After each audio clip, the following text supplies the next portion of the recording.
Cut left, leaving tacklers in his wake, and then back right, keeping his balance incredibly. Touchdown, Delvin Williams. But in answer to Williams, the Houston Oilers have their own brilliant rookie, the Heisman Trophy winner, number 34, Earl Campbell. He of the great speed and the crunching power, carrying tacklers with him. This and evidence against Atlanta. But Miami also has a great aerial game, led by the sophisticated veteran quarterback, Bob Greasy. So polished, and with that unstoppable receiver, Nat Moore. What's the answer from Houston, which goes against Miami tonight on Monday Night Football? That veteran, having his greatest year ever, Dan Pastorini. And he's got his receivers, too, led by Kenny Burrow, one of the best there is at what he does.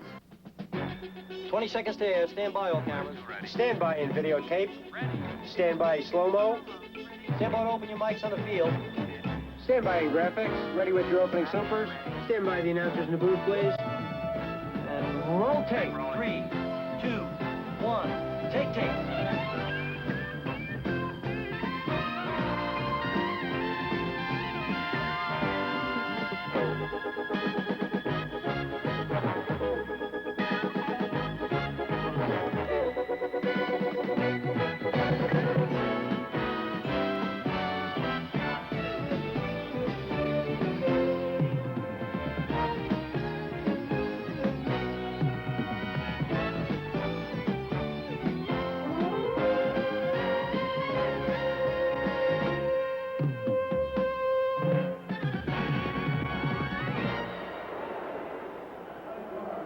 This shot from the top of the Astrodome in Houston, Texas.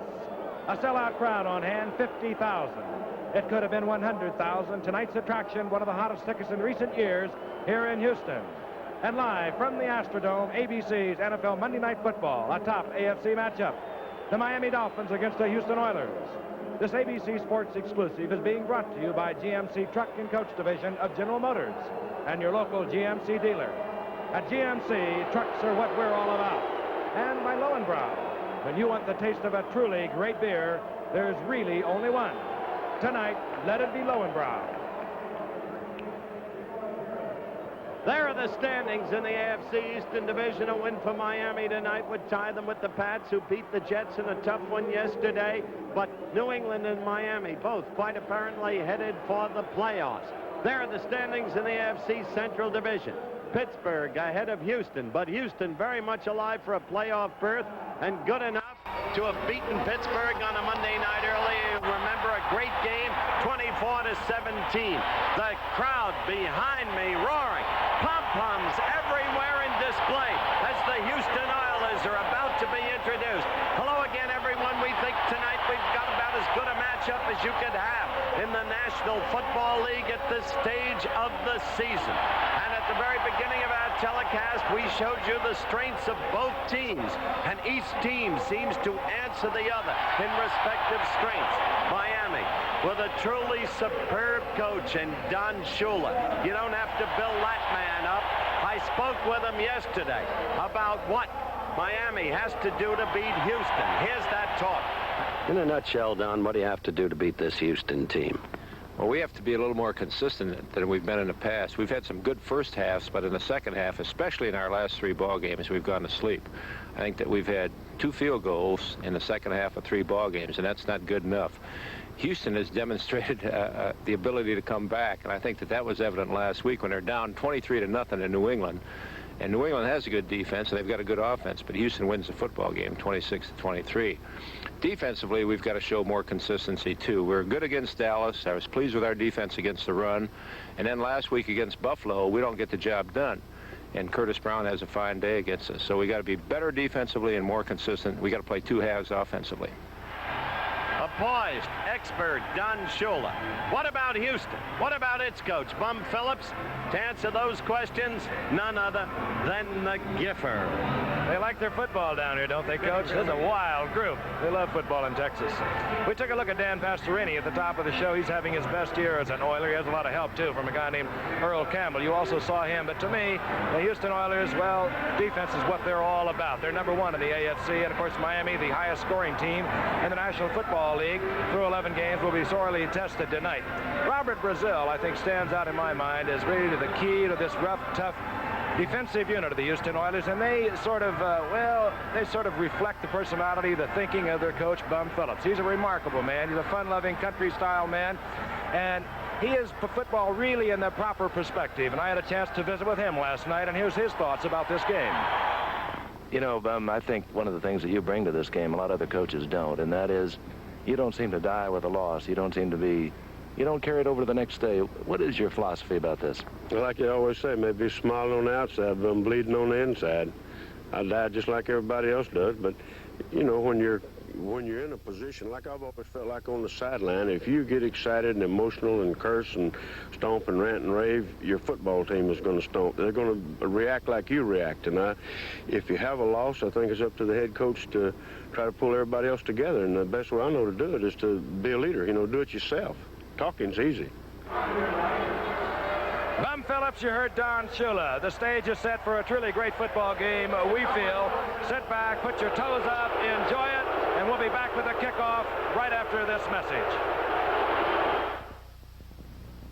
If you're in the market for a new car this year, you could spend a good deal of time in showrooms like this. There's a lot to learn.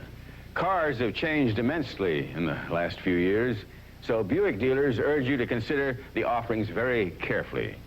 What you see in a Buick showroom may then look even better, and you won't end up with something that's almost a Buick. And why should you? After all, life is to enjoy. Zenith announces a breakthrough. System 3. System 3. The best Zenith ever. The best ever. A brand new picture tube for the sharpest Zenith picture ever. Sharpest picture. And an all-new modular chassis. All new. Designed to be the best performing, the most reliable color TV in Zenith history. The most reliable. Zenith. System 3. System 3. It's the best Zenith ever. Life is for living, and Visa is there. Antique treasures, touring pleasures, bright fabric by the yard, magic castles, Moorish castles, teasing the guard. Camp wagons, there's dragons, aloha or goodbye, fettuccine, sukiyaki, ice cream and apple pie, Spanish dancers, Arctic prancers, your own place in the sun. Visa is the most widely recognized card in the world. Visa, we're keeping up with you. We spoke a short while ago about the almost carnival collegiate atmosphere here in the Astrodome. Almost every fan has a blue and white pom-pom symbolic of the colors of their Houston Oilers football team. The Houston Oilers on your right, 7-4, a couple of games behind the Pittsburgh Steelers, of course, but they are well within contention there because this team has really come on in the second half. They'll kick off. Tony Fritsch will kick off for Houston, and deep for the Miami Dolphins is number 82, Dorial Harris, and number 27, Gary Davis. Miami, of course, 8-3. They need a win tonight, as Howard mentioned, to tie with New England in the AFC's Eastern Division. Tony Fritsch, having a big year as a place kicker, will get this game underway. And Dorial Harris bobbles it right at the goal line. And Harris, not sure whether or not he can take the touchback or not, moves out, plays it safe to the 18-yard line, where Miami will begin with, of course, Bob Greasy at quarterback, number 12. The running backs, number 24, Del Williams, we've talked of him, leading the National Football League in rushing, having a great year. Leroy Harris, number 38, is there. Wide receivers, Dorial Harris, number 82, Nat Moore, number 89, each has caught 32 passes. The tight end, Andre Tillman, having his best year. And let's take a look quickly at the offensive line. There you have. And on the right side, Wayne Moore is returning for Mike Kern. It could be a key position at right tackle spot for Miami tonight. The bespectacled Bob Greasy. On 1st and 10 from their own 18-yard line. Del Williams gets the call and finds an opening and bursts out to the 30-yard line. First down, Miami. And quickly, we'll look at the defense. It's a 3-4. If you follow this game, you know that first three will be Alvin Bethea, number 65. Curly Culp is the nose guard, 78. James Young, 77. The linebackers, and they are good. 52 is Robert Brazil. Greg Bingham, number 54. Steve Kiner, number 57. Ted Washington, 59. And there is a solid secondary. But where the Oilers really make the defensive play is with those linebackers behind that strong front three. The 1st and 10, right at the 30-yard line for Miami. Dorial Harris split to the left. This is Nat Moore in motion. Del Williams gets the call, bounces off one Houston Oiler and moves up to the 32. A gain of 2. It'll be 2nd and 8. It's impossible to talk about that trade that brought Del Williams to Miami without noting already, as we have noted, that this man is the key to the whole Miami offense. Don Shula told you what kind of player he is, or at least touched upon it. There's Shula. He fits in exactly to Shula's scheme of things. He can run, he can block, he can catch. 2nd down and 8. The ball at the 32-yard line. Nat Moore in motion. Greasy to the air. Looks out in the flat. Goes to the big fullback. Harris is up close to it. 1st down. He has it at the 43-yard line. 1st down, Miami. Harris is again a reflection of the drafting strength of a man named Bobby Beathard, who used to be the personnel director for Miami, who's now the general manager of Washington. We've talked about him at length in past games. Harris acquired, along with Gary Davis, his 5th and 6th round draft choices, and the science of drafting begins not in the top rounds, but in the 4th round. Greasy brings the Dolphins up. The ball just over the 43-yard line. A very disciplined football team. They reflect their quarterback. They reflect the coaching of Don Shula. And this year they have this man, Del Williams, who erupts down to the 37-yard line. Another 1st down for Miami. And if you think Del Williams is the workhorse, you're right. He's carried the ball 214 times coming into tonight. Their nearest other man with 64 attempts, Harris. He's something, Howard. All right, let's look at it from the end zone. That hole was opened by 62, Jim Langer. All night long, you're going to watch, there's Delman, you're going to watch Jim Langer against the nose guard, Curly Culp, who in his own right is a great player at his position. A key matchup. 1st and 10. 38-yard line, Houston Oilers. Greasy again, floods his backs to the left. Can't find the downfield receiver, dumps it off to Harris, and he fumbles the ball. And quickly, he's back for the recovery and picks up 2-3 yards to the 35-yard line. A big break for Miami right there. A big break. And in that man, Greasy, they call him Old Four Eyes in Miami because he wears the specs. The most polished, in my view, the most sophisticated, the most poised quarterback in the National Football League. Good enough to have won 2 Super Bowls. They call him All-Pro, and that's what he indeed is. 2nd down and 8. The ball at the 35-yard line. Harris single setback. Flag is down. You saw the movement. Going for Nat Moore. He holds on, but keep in mind a flag is down as Willie Alexander makes the tackle at the 9. Play it be called back. No, Houston offside. They'll decline. Curly Culp making the quick movement, and Miami has a 1st and goal, and they are a machine in the opening moments tonight. And a great offensive team, as we noted at the beginning of the telecast. Look at this play again. What do you say about Nat Moore, number 89? What do you do about him? Look at that catch. He is virtually unstoppable. Shula uses him often in the backfield as a 3rd back. He can do anything on offense. A 4th round draft choice. Another tribute to the departed Beathard. 8 touchdowns thus far for Nat Moore. 32 touchdowns in a little more than 4 years. 1st and goal. The ball at the 9-yard line. Leroy Harris follows Del Williams. Bounces off a Houston Oiler to the 5-yard line. It'll be 2nd and goal at the 5. Robert Brazil in there finally for the stop for Houston. That's the man who is so great, Leroy Harris, on short yardage situations when the defense bunches in and he can break it all the way, as he did last year in a 17-6 victory over Baltimore. At that point, the most watched Monday night game ever. You're looking at Don Shula looking on, and he did it again this year in the preseason with Frank and me in attendance. Shula, the 3rd winningest coach in the history of pro football. 2nd and goal. The ball right at the 5-yard line. Greasy splits his backs. Looks into the end zone. The big tight end is there, Tillman, and the flag is down. We're going to have a holding call. It's going to be assessed against Miami. Referee tonight is Gene Bart. And it'll be walked off. So, as Frank said, utterly machine-like offensively, suddenly a critical mistake. The holding call. against Miami, which has been just devastating in this quick drive downfield, combining the run with the pass, and evidence of Greasy and his play-calling abilities.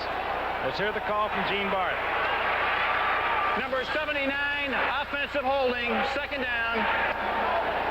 Wayne Moore, I told you at the top of the show, he's playing on the right side. He's missed most of the season with a bad knee. He had to come in there and play for Mike Curran, who has a knee problem. So the first call, and a tough call against Miami, that of Wayne Moore on the right side. Second down, 16. Norm Bulash is in, number 31. He's in there with Dell Williams.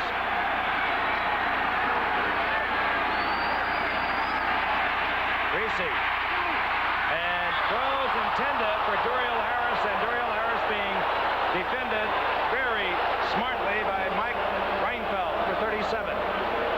Let's take a look at him. Yeah, watch him. He claimed interference, but no evidence of it, at least as far as the official was concerned. And I'll tell you why. If the defensive back, under the new rules, takes his position, it's almost like basketball.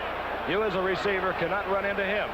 So there was a collision, no penalty. Reinfeldt playing it perfectly. Third and goal, the ball at the 15. The Dolphins have used up nearly 5 minutes of the first quarter. Single setback is Gary Davis. Movement again, a flag is up. Tillman gets nailed at the 10-yard line. Hit out there by Robert Brazil and J.C. Wilson, but again, a flag is down, line of scrimmage. And movement again on the part of the Oilers. You can sense the excitement here in Houston. Bum Phillips could sense it last night at dinner. He couldn't sit still. There he is. You heard his talk with Frank. On the outside, apparently calm. The understated cowboy type. Droll. On the inside, chewing himself up. A fine man. But in this crowd tonight, because they had had 4 Monday Night Football games come a cropper, let's listen to the call. He'll call it in just a second. He paces off the yardage. 65 defense, offside, third down. Elvin Bethea. And it'll be third and goal. But suddenly they came alive on a Monday night game just a few weeks ago when they ripped the Steelers 24-17. And this is a fine football team. And they're going to put on a great show tonight. Win all those. Cephalo is in, number 81. That gives you 3 wide receivers. Duriel Harris, 82. Nat Moore, 89. Gary Davis in there in the set position. Easy again, splits his backs. Nat Moore out of the backfield, touchdown Miami. And Howard mentioned that Nat Moore can do a lot of things. That time he came out as a circle back, wide open. Greasy had every one of his receivers in the pattern. The 3-man rush could not get to him. He just waited till Nat Moore uncovered, swinging around to the left. Touchdown Miami. Look at it again. The circle pattern is described by Frank. In preseason, when we had Miami against Minnesota, now it'll be coming right at you.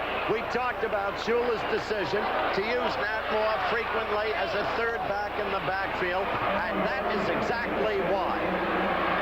Garo Yepremian on for the conversion. The Dolphins in possession for nearly 5 minutes. Get on the scoreboard first. Yepremian hits, and the Dolphins have a 7-0 lead. The Miami Dolphins move the length of the football field. They lead the Houston Oilers 7-0, 10-10 remaining the first quarter. Here's to good friends. Tonight is kind of special. Hey, where you been? It wasn't easy getting tickets for this game. Hey, Bob. Eddie, I know exactly what I want. I want the biggest steak you got and a bottle of Low and Brown. Steak and Low and Brown. Dolan, you're a genius. When you want the taste of a truly great American beer, tonight, let it be Low and Brown. Here's to the chef. Here's to the bartender. Take any razor available in America. Any razor. Now there's an electric shaver that will shave as close or your money back. The Remington XLR. Remington can guarantee a close shave because only Remington has this remarkable 3-part system. The first head shaves close, the second closer. The unique intercept cutter is designed to shave longer hairs. The Remington XLR. It shaves as close as a blade or your money back. Friday, a special telecast at 1 o'clock Eastern. Sugar Bowl bound #1. Penn State battles top-ranked Pittsburgh. Friday afternoon on ABC. Bob Greasy, who missed really 5 full games, has directed the Miami Dolphins 82 yards.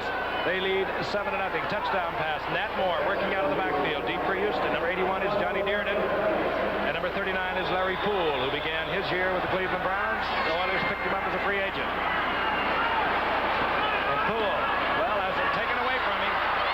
This is Tim Wilson. A big setback. Wilson moves out over the 20-yard line, out to the 26-yard line. Let's meet the offense. Dan Pastorini having his finest year. He has a lot of help from a couple of big men as setbacks. Earl Campbell, number 34.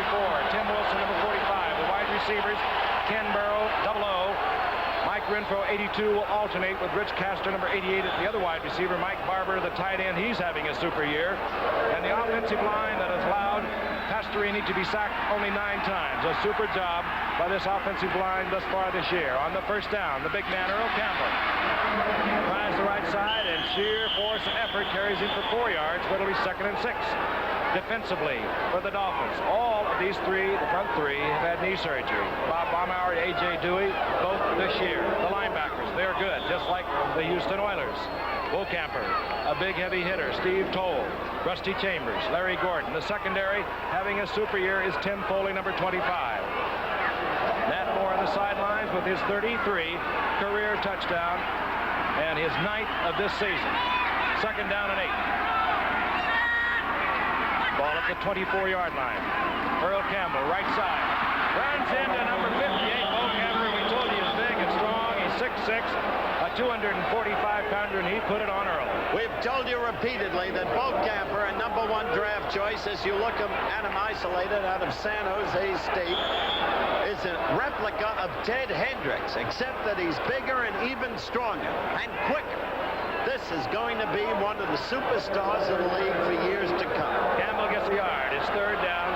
Call it a long 6. The ball at the 30-yard line. Ronnie Coleman's in there, number 47. Probably would have been Rob Carpenter, but he's out for the season with the Houston Oilers. This is Ronnie Coleman, and Coleman finds a little opening and gets up close to the 35-yard line, short of the first down. Houston must punt. Remember that Houston is a team with tremendous comeback capacity. As Don Shula noted in our pregame talk, great in the second half, where Miami has been almost doleful by Shula's own admission. Man hurt on the field. We'll get a report on that as quickly as we can. And it is George Reno. George Reno's done a tremendous job this year on the offensive line for Houston. A key to the development of that unit. Under any circumstances, we have 2 converse situations here tonight, Frank. Miami brilliant in the first half, Houston in the second half, all year long. So we've got a lot of excitement tonight. We'll be right back. The system, TCR. Total control racing, slotless racing with the jam car, passing on the right or the left. Watch it again. This year, we've added van and truck sets. And for the ultimate challenge, there's the TCR 2+2 dual jam car special. And there's also the lighted Blazer Speedway with headlights for day and night racing. This is the system, TCR. Total control racing from Ideal. Buick introduces a car destined to be a classic. The 1979 Buick Riviera. What most cars will never be, it already is. With almost every power assist available, standard. Yet for all its elegance, there is another side to Riviera. The traction of front-wheel drive and the power of turbocharging. Available on the Riviera and standard on the Riviera S-Type. The new Buick Riviera. At least once in your life, you should own a car this incredible. Sunday, why did they want to take away her child? A question of love. Parental discretion advised.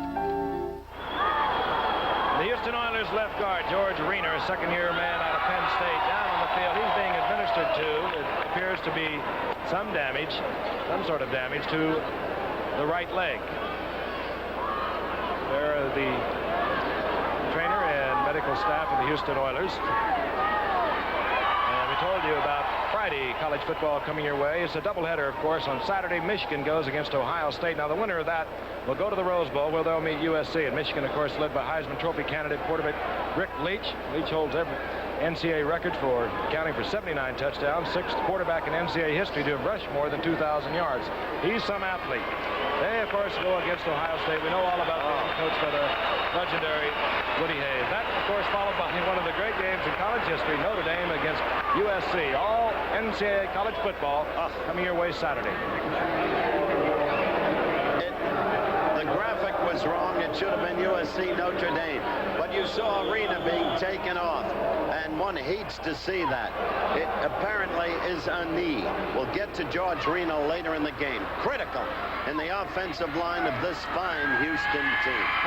Cliff Parsley will punt. Jimmy Cephalo is deep for Miami, not anticipating a long kick because Parsley has not been kicking deep, but he hits a good one this time. It doesn't turn over, however, it falls at the 21, and this is Cephalo. And Cephalo gets Miami in good field position, going out close to the 39-yard line. 43-yard punt by Parsley. There's that doubleheader that Frank was talking about. The Buckeyes against the Wolverines. The Fighting Irish against the Trojans. What a day for college football. Boy, they've been going at it for 50 years. Let's see Notre Dame. I don't think Notre Dame's won out there since mid-60s. You're biased. Well, rightfully so. I think Notre Dame is a great football team. So does my alma mater. Miami, they went 82 yards the first time they had possession. They had the ball at their 39-yard line. Williams, 24. Leroy Harris, 38. Those are setbacks. Harris ambles out to the 42-yard line. Gain of a long 3. It'll be second down and 7. James Young, 77, in on that stop for Houston. All night long. Deep in the trenches, 62 Langer will be going against Curly Culp, who has the perfect body for a nose guard in the 34 defense. And as the night goes on, the shifting fortunes will evidence themselves. Miami leading 7-0. Greasy to Moore, 7:26 remaining in the first quarter. Second down, 7. Ball at the 43. Greasy back. This time he gets the blitz, and that's what we have been anticipating. James Young came in, but Robert Brazil was also there. Miami did not have enough men because Greasy had put them all into the pattern. Greasy goes down at the 30. Now, we were anticipating the blitz in the earlier Miami drive. We didn't see it. There's Bum with his 4-year record, which is a good one. But the problem when you start to blitz Greasy is, with his experience and his poise, Frank, I think you'll back me up on this, he picks you apart. Indeed he does. He will probably not be putting those backs into the pattern on second and long. The ideal blitzing down. There was a loss of 12 yards there. All the way back close to the 30-yard line. They must get near midfield for a first down. Gary Davis is in, number 27. Matt Moore in the backfield, number 89. Darrell Harris is deep. Back there is Willie Alexander. They both come down. And they're both come down out of bounds, incomplete. Now, had they come down in dual possession, inbounds, it would go to the offense. But they came down out of bounds, incomplete. Which the crowd doesn't realize. They're booing because they thought 19 Willie Alexander had it. But it would not, in our opinion, have been called that way because of the rule just stated by the Gifford. Under any circumstances, it's now a punt situation. And George Roberts comes out for Miami. Guido Merkins is deep, number 29 for the Oilers. The Oilers not being too successful this year, returning punts. They lost the key man, Billy White Shoes Johnson, a great name in football. There's Merkins standing at his 30-yard line. Billy White Shoes Johnson is now wearing white crutches. Surgery a week ago for Billy White Shoes Johnson. Merkins taken all the way back to the 15. Fine kick by Roberts. And Merkins gets around the corner and gets out close to the 30-yard line. 54-yard punt by George Roberts. So we have 6:31 remaining in the first quarter. It's Miami 7, Houston nothing. In 1906, Harvey Firestone built the first mechanically mounted pneumatic tires for his friend Henry Ford. You know, Harvey sold a lot of tires because Henry sold a lot of cars. And then in 1908, Harvey came up with the first non-skid tread pattern. You knew it was non-skid because it said so right on the tread. Harvey had a lot of good ideas. He was the first one to put rubber tires on a tractor, ever. You see, Harvey Firestone was never satisfied. He was always looking for a better way. And today, Firestone engineers are still looking for ways to make better tires. And that's led to the finest steel-belted radial Firestone has ever built, the 721. It's a product Harvey Firestone would have been proud of. Because, you know, he always said he wanted Firestone products to be the best today and still better tomorrow.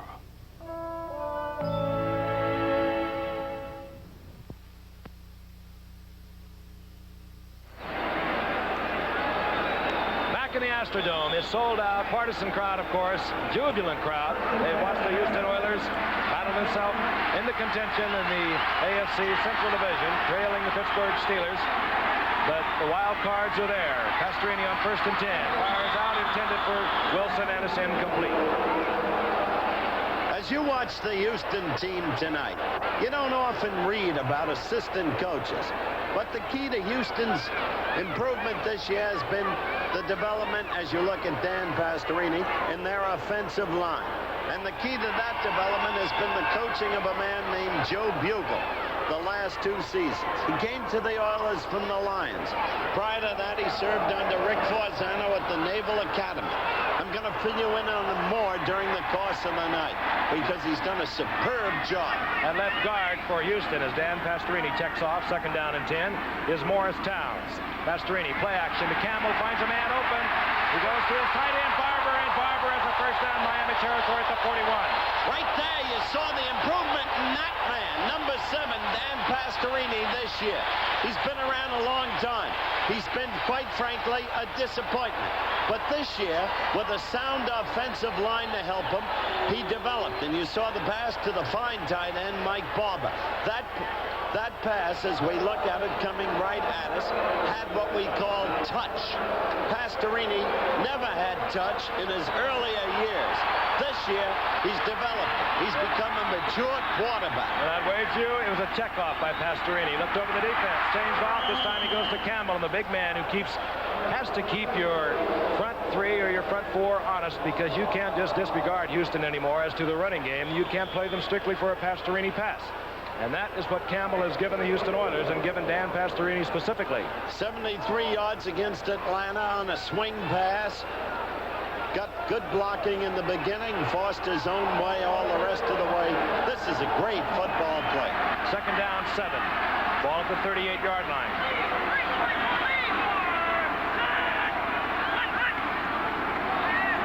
Pastorini rolling slightly to the right. He had Ken Burrow open for a moment and overthrows. It'll be 3rd down, 7. Morris Thomas defending. Pastorini had him for a moment and did not deliver it quickly enough. There's Kenny Burrow, and we talked about that more as the penalty is going to be assessed. And it's going to be marked off against Miami. We'll get the call from Gene Barth in a moment. We'll tell you a little about Ken Burrow. I think it was called against Dan Herder. Personal foul, number 83 defense. That's it. Vern Den Herder of Miami draws the personal foul. That moves the ball to the 23-yard line. 1st and 10 Houston. But Kenny Burrow, one of the great deep receivers, averaging over 19 yards of reception his career. But this year only 11. And that's not as bad as it sounds. That means that Pastorini has become a disciplined quarterback. He does not go for the bomb anymore all the time. Campbell. Straight ahead of Campbell inside. Wilson. Tim Wilson. He's a big one also. 6'3", 220-pounder. He gets inside the 20. Let me quickly note Wilson's in for Rob Carpenter, number 26, who's out for the rest of the year. Suffered a partially torn ligament in a weird accident, as you look at Tim, occasioned by Greg Sampson, Carpenter's own teammate, bumping into him laterally on a given play. 2nd and 7. Handoff, Campbell. And Campbell fights for yardage, gets down close to the 15, about the 16-yard line, short of the first down. It'll be 3rd, a long 2. Campbell will be tackled tonight before it's over, once or twice, by the linebacker Steve Toll. The two did a commercial together. Toll said to me last night, Jeff, Watch Campbell. He'll never gain a yard. I'll kill him. The two are actually close friends. Third down, well, ball of 3. The ball marked right at the 16-yard line. Out comes Campbell. In comes Ronnie Coleman. He's a good receiver. Another wide receiver comes in, Rich Castor. Fired over the middle. And taken there by Mike Barber. He'll be marked down at the 4-yard line where he was touched when he went down. It'll be first and goal. Houston and the Oilers have roared right back. This crowd's going crazy. Nothing but pom-poms as you look at it again. In evidence. Everywhere among the 50,000. There are blue and white pom-poms. They've got a song for the Oilers. There they are. There are the pom-poms. It's like a college game. You saw Barber crossing. That was a great catch because there was another Oiler offensive receiver cut right in front of him. He was almost picked off by his old man. First and goal at the 4. Campbell, he has great speed. And he has tremendous strength. Flag is down. Campbell close to the goal line on sheer strength and speed. I don't care what penalty is called. I don't care. You saw it right there. Why Earl Campbell is a great back with that crunching power. Look at Bum. Bum wants the touchdown. We have not seen an indication of such. It's about a foot short. That's where it'll be marked, and there will be a face mask called against Miami. I'll tell you, watch Campbell. He is supposed to go through the 5-hole, breaks it off to the outside, and just turns on the speed. And for a big man, he has great speed. Penalty, 83 defense. And Dan Herter was called again for a face mask, and you saw the strength of this 224-pound Heisman Award winner from the University of Texas. The kind of game we expected tonight. Two fine teams. Campbell, forget it. 6 points. He was the man that kept them alive against New England on a critical short yardage situation that Tom Phillips said we had to have. They gave it to Campbell. It was the same kind of a play as a moment ago. He kept the drive alive, and of course they came on last week to beat New England 26-23. Look at him again. Look at him again. He's the man who scored 3 touchdowns against the Pittsburgh Steelers on a Monday night. Oh, boy, this is a football game. Tony Fritz is on. He'll attempt to tie it up. We have 3:32 remaining in the first quarter. Hard-hitting football, both teams.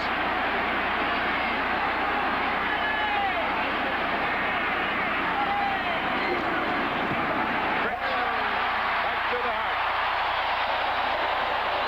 And Earl Campbell, a little extra effort. He got the first and goal inside the 1-yard line. We'll be back in a wild Astrodome in just a moment. At GMC, truck people's what we are. We got 'em big and small and in between. Even buses, but no cars. Cycles are not our chosen field, nor mowers for your lawn.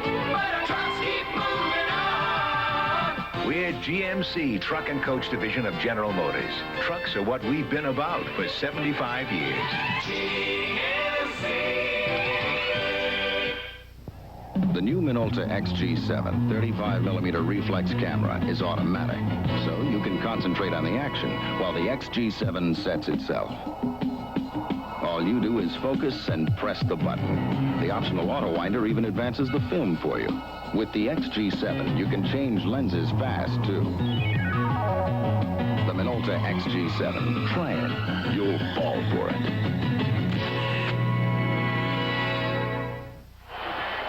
He gained over 4,400 yards at the University of Texas. He's a great young man. And just before we came back from commercial, as he typically does, raised the hook 'em horn sign and said, "Hi, Mom." A great affection for this young man, for his family. Tony Fritz set to kick off. Deep is Duriel Harris, 82. Gary Davis, number 27. 3:32 remaining in the first quarter. 2 long scoring drives has brought us to a 7-7 tie.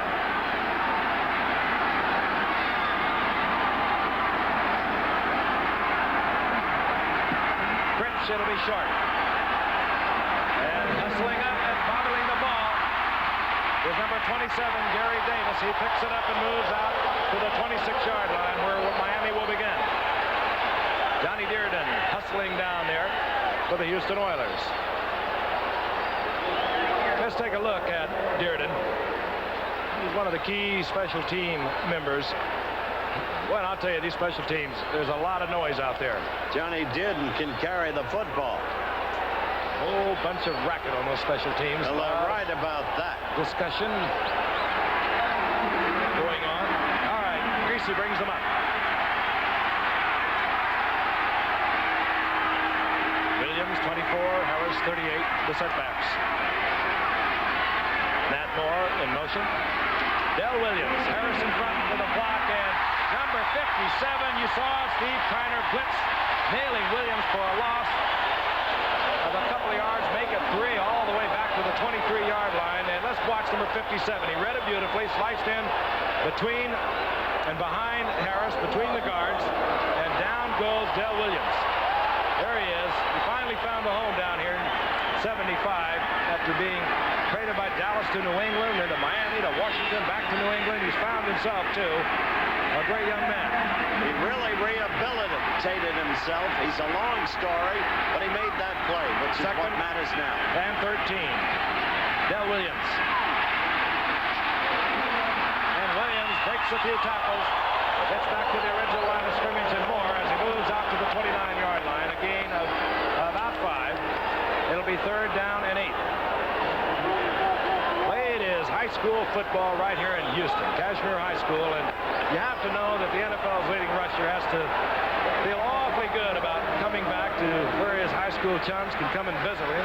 Had a bad week last week, Frank. Bought over 96 rushes, 144 yards. Bought over 90 tickets for this game to pass out to his friends. The passing offensive specialty unit in for the Dolphins. Jimmy Cephalo is in. He wears number 81. Greasy is back, has the time, looking for Harris, and Harris goes up with number 37, Mike Reinfeldt. Incomplete. Miami will have to turn it over. Good defensive play by Reinfeldt. Look at it isolated. Dariel Harris from New Mexico. He won his starting job, did Reinfeldt, a couple of years ago from C.L. Whittington, and you can't get him out of there. There he is, number 37. George Roberts comes out for Miami to do the punting. Had a beauty a short while ago. Guido Merkins is deep for the Oilers. He's standing at his own 29-yard line. And Roberts powders another long kick that takes Merkins back to the 23. Merkins again gets around the corner. A flag goes down as Merkins goes out of bounds out near the 40-yard line. But a flag is down. There'll be a clip called on this play, but that's twice Merkins, as Frank has noted, turned the corner and got good returns. There you see his son we must take notice of.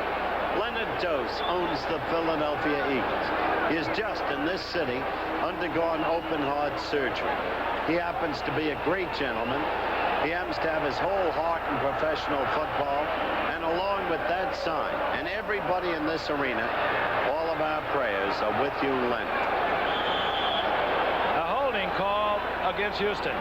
And it moves the Oilers back to their 28-yard line. Holding, not a clip. 1:37 remaining in the first quarter. We're tied at 7.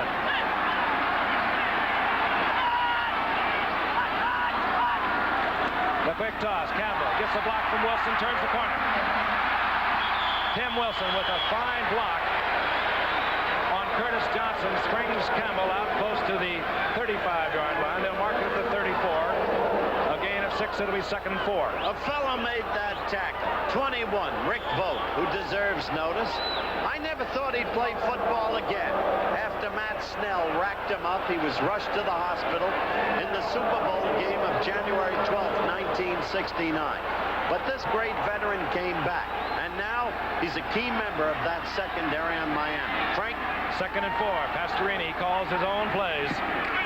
Switches off, goes to Wilson, and Tim Wilson, a second-year man out of Maryland, goes to the first down. I believe he has it.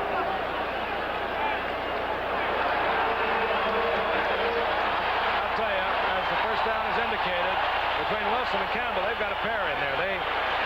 Wilson is 6'3" and a 220-pounder. Was a blocking back most of the time in Maryland, even though he piled up over 600 yards there as a senior. Came in as a rookie last year, rookie #1 draft pick. He went over 300 yards. And a tough year for the Oilers offensively. A team with Campbell, they're quite a pair. First and 10, the ball at the 38-yard line of the Oilers. Wilson with the block, Campbell with the ball, and Campbell, sheer strength to the 43-yard line, gain of 5. It'll be 2nd and 5. Larry Gordon stops him there. Sheer strength, but that charge is being provided by the offensive line. And I talked about Joe Bugle. Look at Campbell's game-by-game totals. 300-yard games right there. And now, 2 more right there. A brilliant rookie year thus far for Earl Campbell. He missed a game against Cleveland when Coleman came in and did a superb job. That's the thing Bum Phillips has developed here. Depth to face the injuries that are inevitable in this contact and often violent game.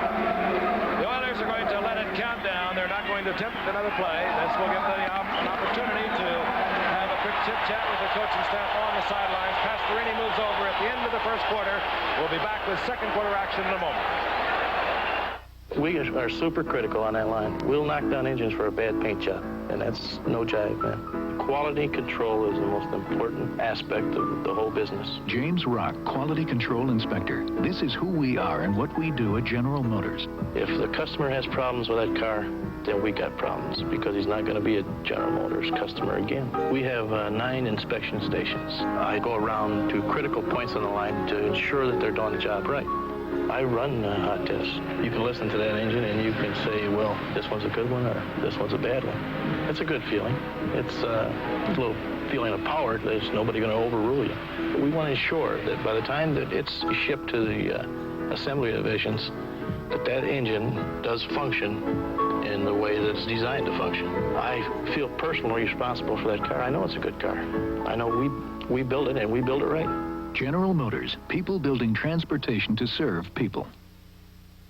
When you shoot a lot of pool and bars, you want to stay fast and loose, and you don't want to get filled up. That's why I drink light beer from Miller. Got a third less calories than their regular beer, and it's less filling. Plus, the taste is great. And even though a lot of people don't think pool is strenuous, let me tell you something. You can work up a real good thirst, even when you're just showing off. Light beer from Miller. Everything you always wanted in a beer, and less. The top of the Astrodome as we pound down and take a look at this jam-packed stadium. 50,000 it holds, built in the early 60s. And they've seen a lot of memorable events. One of them I covered, Bobby Riggs. Remember that, Billie Jean King, along with Howard. Right now the Oilers have the ball at their own 43, second down at 5. It's all tied at 7 as we begin the second quarter. Earl Campbell with another fine block by Wilson, and Campbell has a first down, or very close to one at the 49-yard line. I'll tell you, that Wilson is some blocker. He really is. He's out there in front of Earl every step of the way. First quarter stats. Look how even they are. Right down the line. And the score, even. Although Miami with a slight edge in possession, 7-7, and exactly the kind of football game we anticipated. As I said at the top, you couldn't have a better matchup in the NFL these days. Houston, if you watched them in the past without Earl Campbell, you see a different football team. They can play a control game.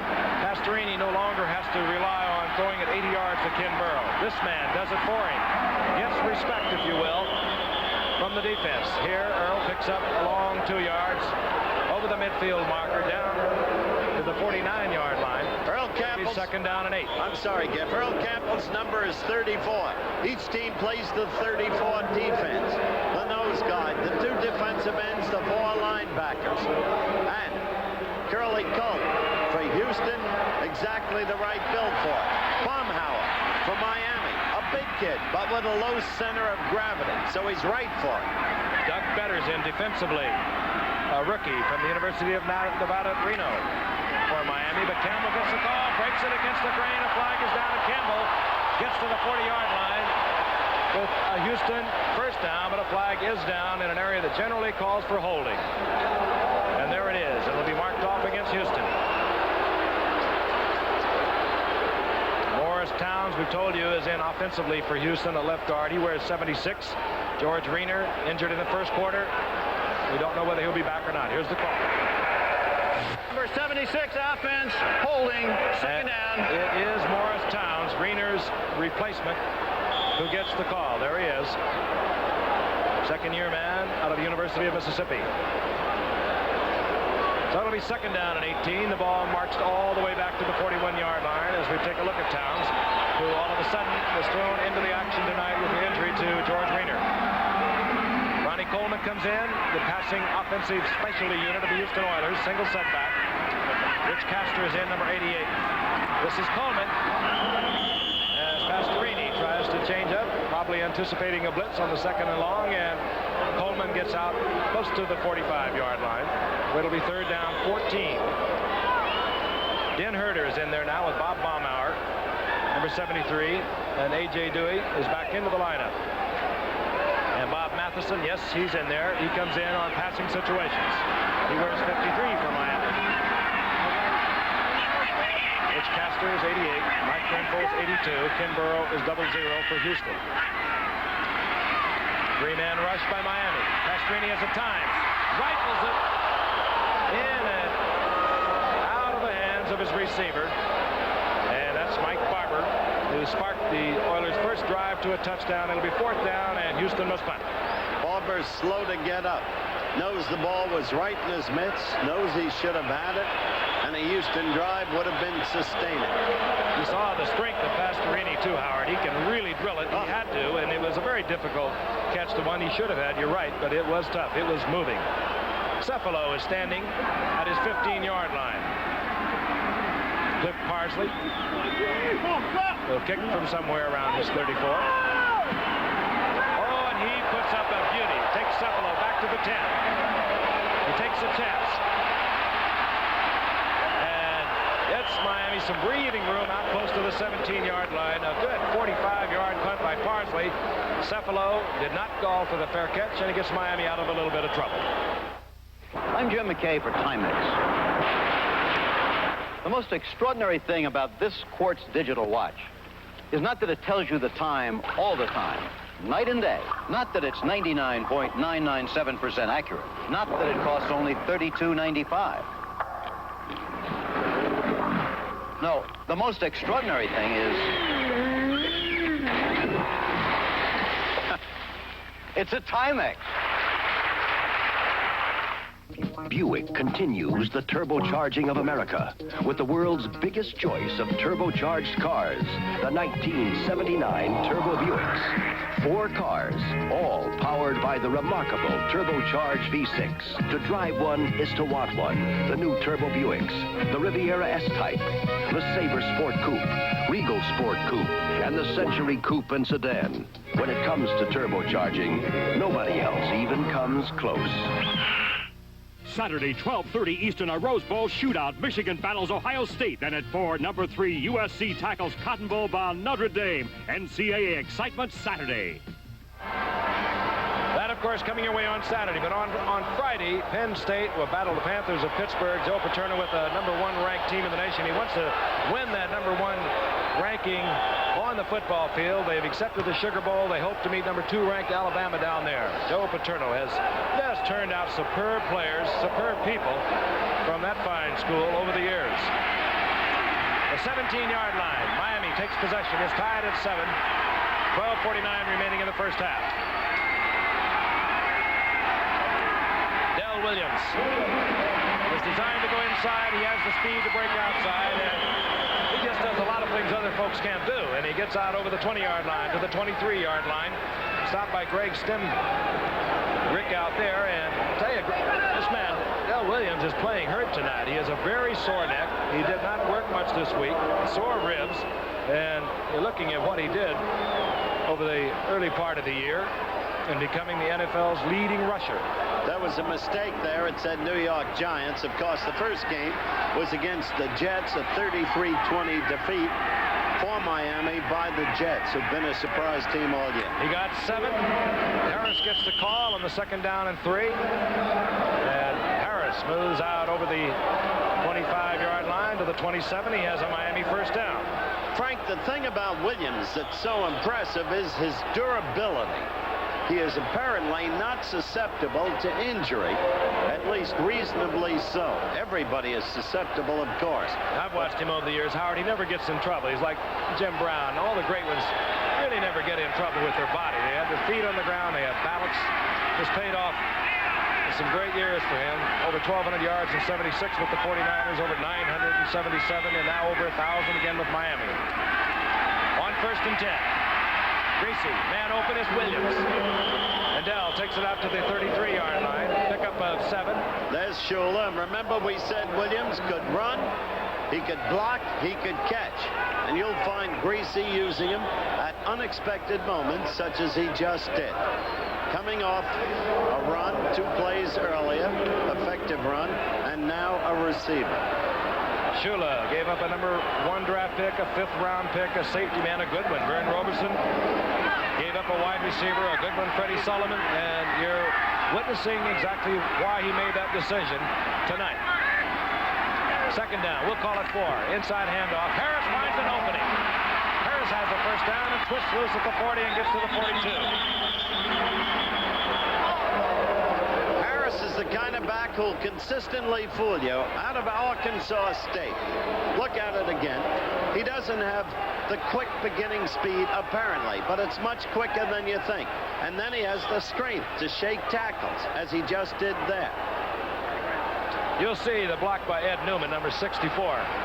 And it was a beauty. Kuchenberg with his fine block. Bob Kuchenberg's quite a story, and Pro Bowler at left guard. When Wayne Moore got hurt this year, he moved out to left tackle. He's going to make it a tackle move, and he might make the Pro Bowl at left tackle for Miami. Super football player in his 9th year out of Notre Dame, Bob Kuchenberg. On 1st and 10. Harris is bowling forward behind Newman, Langer, Larry Little. Gets out close to the 44-yard line. A gain of 3. It'll be 2nd and 7. Now, to put this in perspective for you, because these teams are so evenly matched. Greg Bingham right there, a great linebacker, underpublicized. Frank told you about 52 right there, Brazil. Kiner is figured in several of Frank's calls. But to put it in perspective, watch the way Greasy mixes up his calls. He is an absolute master, changing his backs on the running calls, using them as receivers, using the wide receivers, and suddenly he'll go to 87, Tillman, the tight end. Watch. 2nd and 7. Flag is down. Greasy hangs it high to Duriel Harrison. It bounces out of his hands. Incomplete, but again, flag is down at the line of scrimmage. Tell you another thing Greasy will do as a procedure call goes against Miami. If he's in control of a game, he won't keep you up late at night. He is methodical. As you said, Howard, using his runners. He is the little short pass that keeps that clock rolling. There is no slicker, more polished. Right side of the offensive line was not set. Penalty refused. 3rd down. There is no slicker, more polished, more imperturbable quarterback than Greasy. It will not show anguish. The ball was laid right into Harris. 82 missed it, but the call was against his team anyway. He'll go back to work. Interesting decision on Houston. It shows you the confidence they have in their defense. Right. They turned down the penalty that would have given Miami a 3rd down and 11. They now have a 3rd down and 7.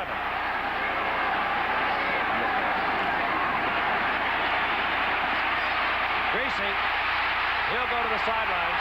Down he goes. He could not get there. And he is down back at the 39. And a wise decision on the part of Houston.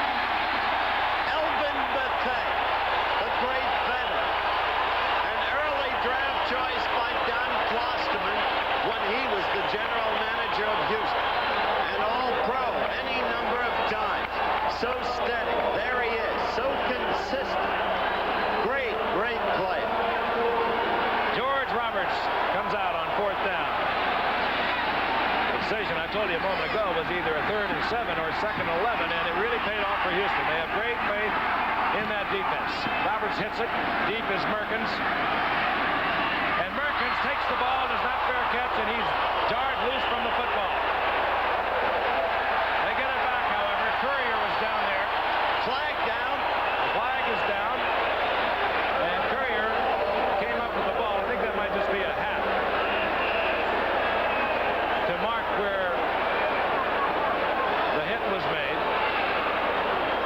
safety man hustles down there for Houston. And, of course, Bill Courier. Correction, no penalty, first down. You're right, Frank. Here it is. This is a very chancy move, and it should have been the responsibility of number 20 to tell Merkins to call for a fair catch, because he can see what's happening. Merkins is looking up to the top of this dome. He doesn't know how close they are, and maybe Merkins did order the fair catch, or whether Courier ordered the fair catch and Merkins just disregarded it. But anyway, it was fortunate for Houston. They recovered. They have a first down, the ball at their 13-yard line. Pastorini, play action. Dewey is in there with him, and a flag is down. Barber was deep downfield, and running stride for stride was Norris Thomas, and they collided. A flag is down. 41, Norris Thomas, the free agent who gave back his bonus the first year when he couldn't make the club. Came back, one of the best cornerbacks in the league, but he did interfere on that play. Number 25, defense, interference, first down. And the call goes against Foley. Foley. Let's look at this again. I thought clearly it was Thomas. No, there's Foley. There's Foley and Thomas. Pushed off him. Both in a pushing match, deep downfield. First down, Houston. Their own 49-yard line. A 36-yard, in effect 36-yard penalty. Timmy pushed off.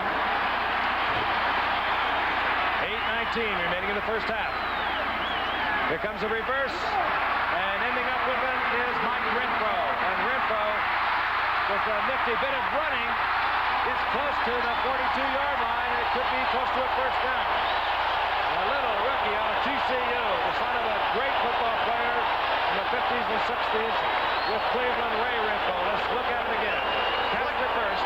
Look at it again. Castro's been used on the end around any number of times this year. And here comes Renfro. This time handing off to Renfro, whom Otis Taylor has said within the next 3 years will be the best wide receiver in the NFL.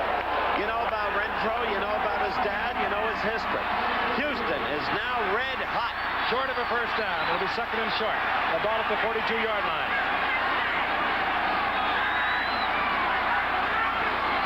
Play action. Screen goes to Renfro. He's got the first down. And he gets inside the 35-yard line to the 34.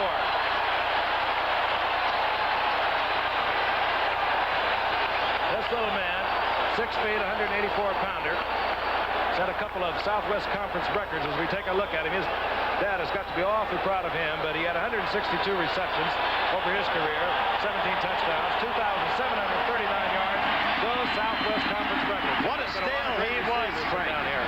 What a steal he was on the 4th round.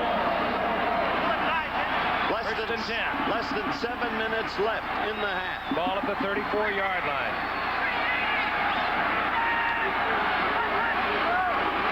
Tim Wilson and Campbell with the block, but breaking through number 877, A.J. Dewey. Pick up of a couple. It'll be second down and 8. Here's A.J. Dewey. We told you about that knee surgery. That took place in a game that Howard and I covered back in August, the Hall of Fame game. He had surgery August the 3rd.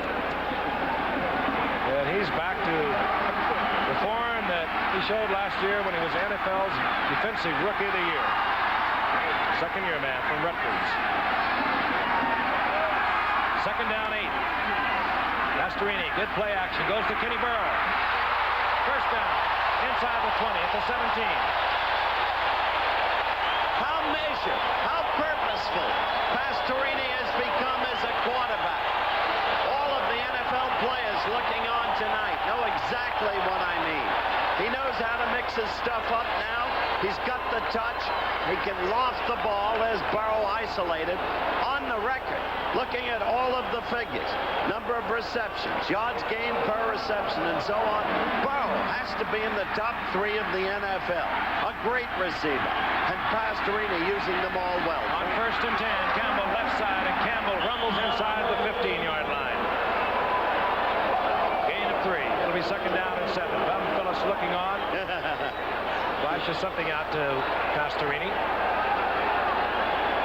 And, of course, this man who has become the 3rd winningest coach in the history of this game In 16 years, he's averaged a little over 11 victories a season in NFL competition. That's truly remarkable. They're just inside the 15 on second down and 7. Both backs out of the backfield. Lays it out of the end zone. He was looking to his tight end Barber. Threw it away. Well covered by Gordon of the Dolphins. Looked for Castor. Castor was covered. Threw it away. Victimized by a late rush. Did the right thing. Threw it away. Wasn't going to give up the yardage with a sack. He's grown a lot, this man. This Oiler offensive unit, as a matter of fact, leads the entire NFL through 11 games in preventing their quarterback from being sacked, and a lot of it has to do again with Pastorini calling not the long plays that he used to call for so many years. He has Earl Campbell now. He doesn't have to. He has another fine wide receiver in Renfro. He has Rich Castor. He has a lot of tools. Third down, 7.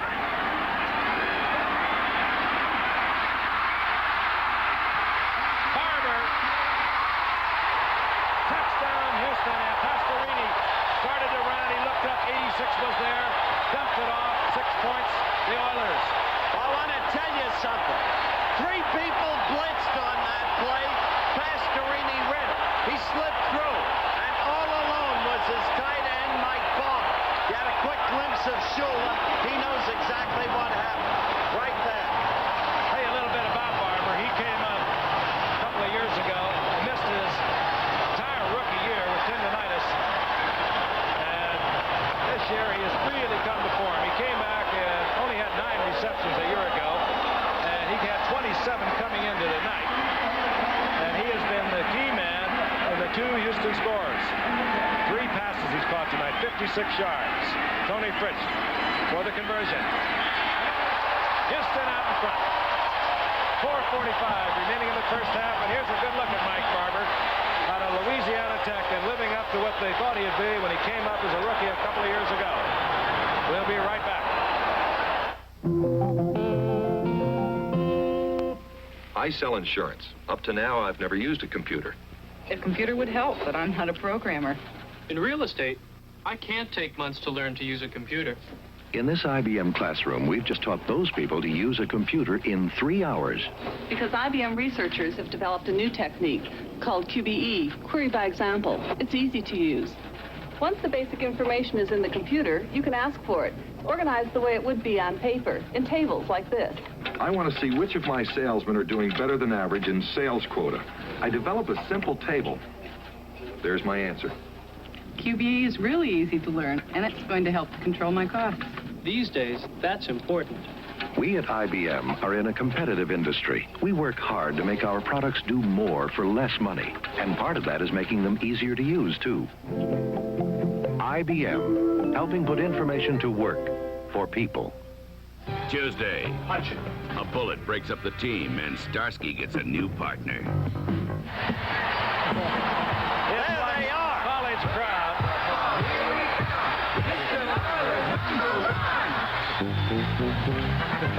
Now you hear the song. They're going crazy here in Houston. The greatest football team. You hear this? Tony Fritz nails it. This will be Durrell Harris. And they're about to cut their song short as Harris turns the corner and gets out to the 40-yard line. Fine return, taken out of bounds by Bill Courier. Yes, they're going crazy in Houston, but the Oilers, showing their comeback capacity from a quick Miami touchdown, have taken a 14-7 lead, but they're against a great football team. There is no better offensive team in the NFL than the Miami Dolphins. And as I said, this is the kind of game we expected. 4:32 left in the half. Let's see what Greasy does with his team, with the clock, with the Oilers. Harris with a return out to the 41-yard line. Looked like he was trapped back at the 20. Miami, good field position.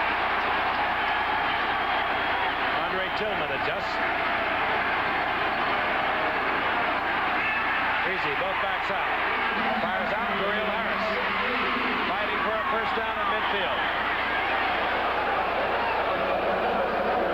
This will be dependent upon where it's marked. He was in the arms of Greg Stemrick. Duriel Harris, who came in tonight's game, along with Nat Moore, with 32 receptions. Two of them had 10 touchdowns between them. Nat Moore got the first touchdown for Miami. So he has 9. The first down is accomplished by Harris at the 49-yard line. First and 10, Miami.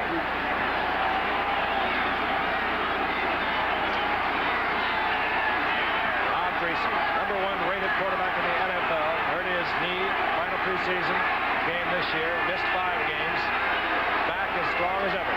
Nat Moore in motion. Del Williams. Down goes Del Williams. Ted Washington, number 59, was there first. He got a little help from his inside linebacker, number 57, Steve Kiner. There's a loss back to the 48-yard line. It'll be 2nd and 12. Look at that sign. Look out, America. Here comes Houston. Why not? Together with Atlanta, it's one of the 2 greatest growing cities in this country. And they've got a feel for this team. They've waited a long time for professional football excellence in Houston. They've got it this year. It's 2nd and long. This is the down that Houston likes to shoot the linebackers. Norm Bulash is in as 1 setback now, along with Del Williams. They were coming, and a flag goes down as Elvin Bethea was just a little too eager. You saw the bottom of your screen, number 65, move a little early. You sure call that right. Oh, they were induced. You sure call that wrong. It was induced. But that can happen.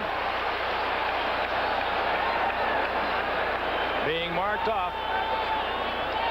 Here's the call.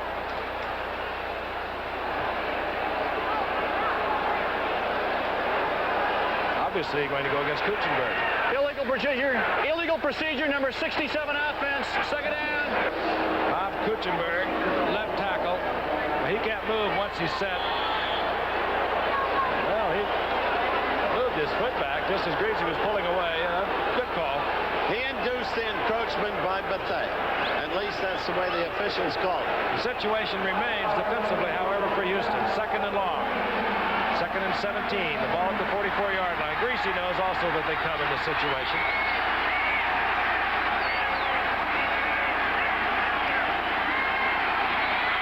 And around, this is Nat Moore. Great open field tackle, Robert Brazil.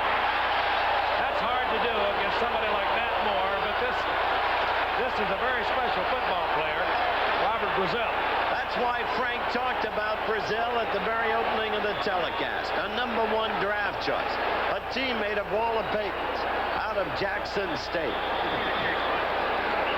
You know, I'll have to tell you how quick Nat Moore is. And Robert Brazil is 6'4", nearly 240 pounds, just almost as nifty as he is.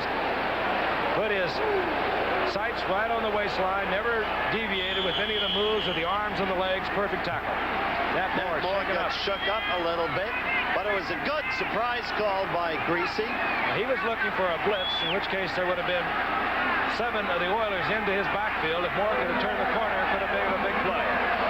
3rd down, 14. Ball at the 46-yard line. Gary Davis back in with Norm Bulash for Miami. Jimmy Cephalo, flank wide to the right. Looking for Duriel Harris. Harris jarred but holds on down at the 32-yard line. First down Miami, and that was a great catch. What a great play. A perfectly thrown ball by Greasy and a stunning catch by Duriel Harris. You're looking at it, coming right at you. Greasy will take him in full stride. Oh.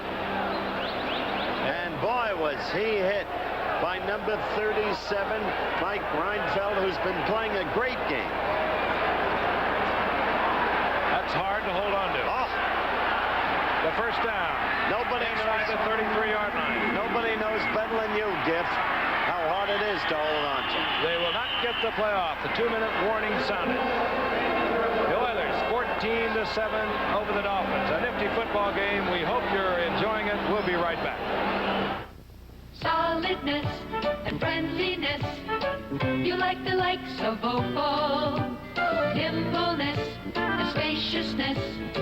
You like the likes of Opal. There are lots of things to like about our trusty little Opal, like tender, loving workmanship, So if you're looking for a great Japanese car, look for a great American name. You'll like the likes, the sheer delights. You like the likes of Opal.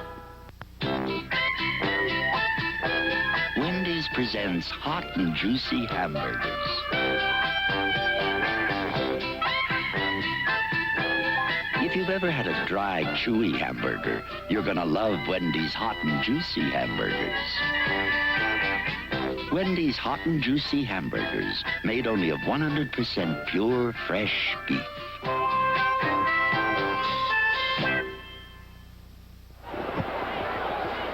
Back in the Astrodome, Frank Gifford along with Howard Cosell, the Miami Dolphins, down by 7 points to the Houston Oilers. 2 minutes remaining in the first half. The Dolphins with the 1st and 10.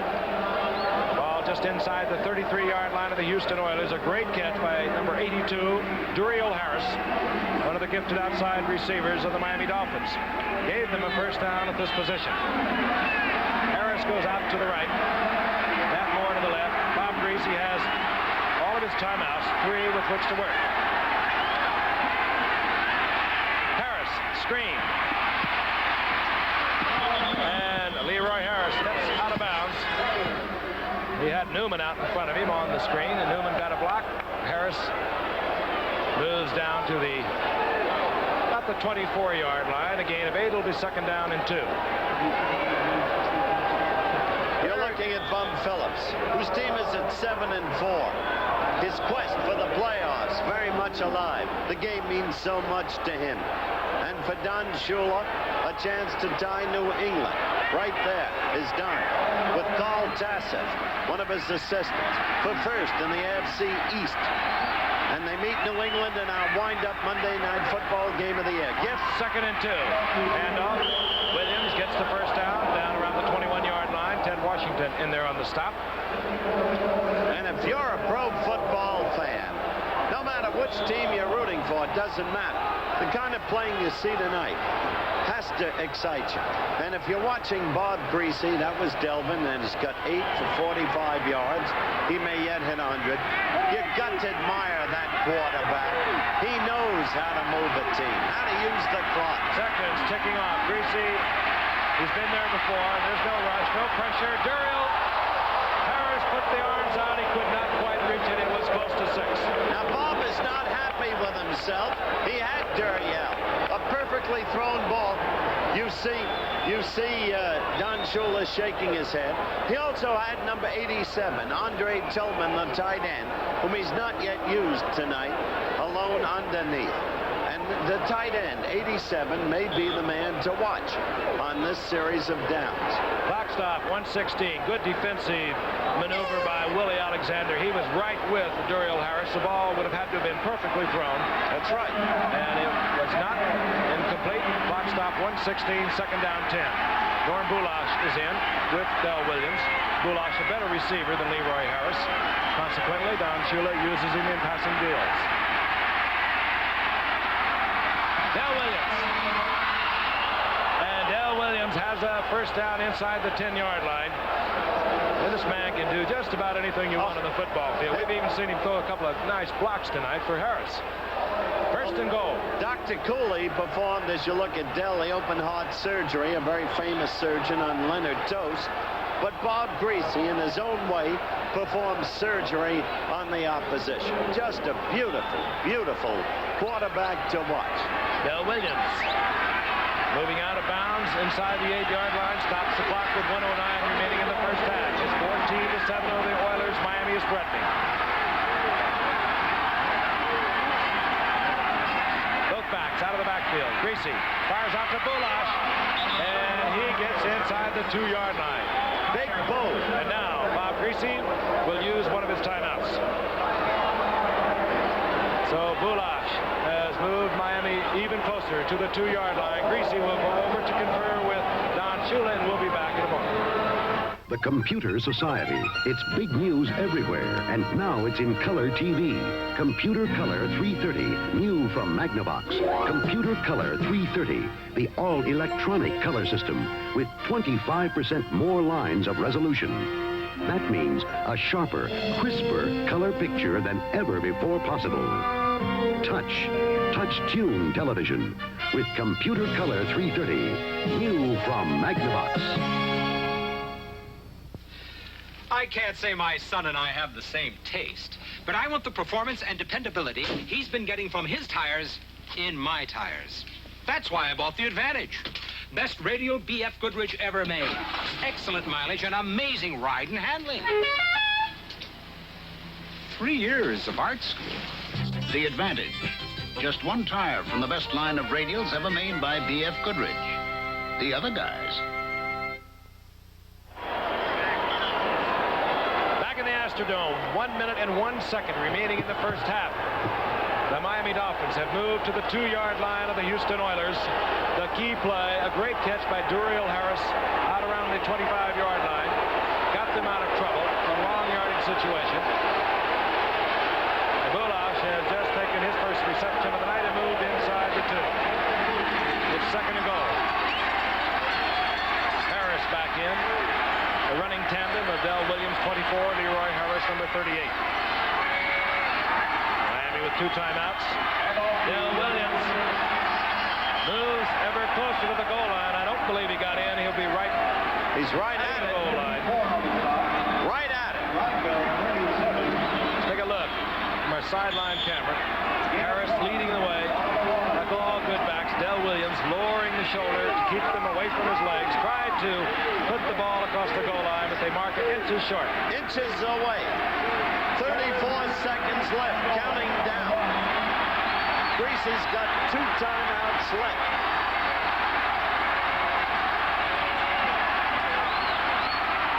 Del Williams. Touchdown, Miami. They're within 1 of tying it up.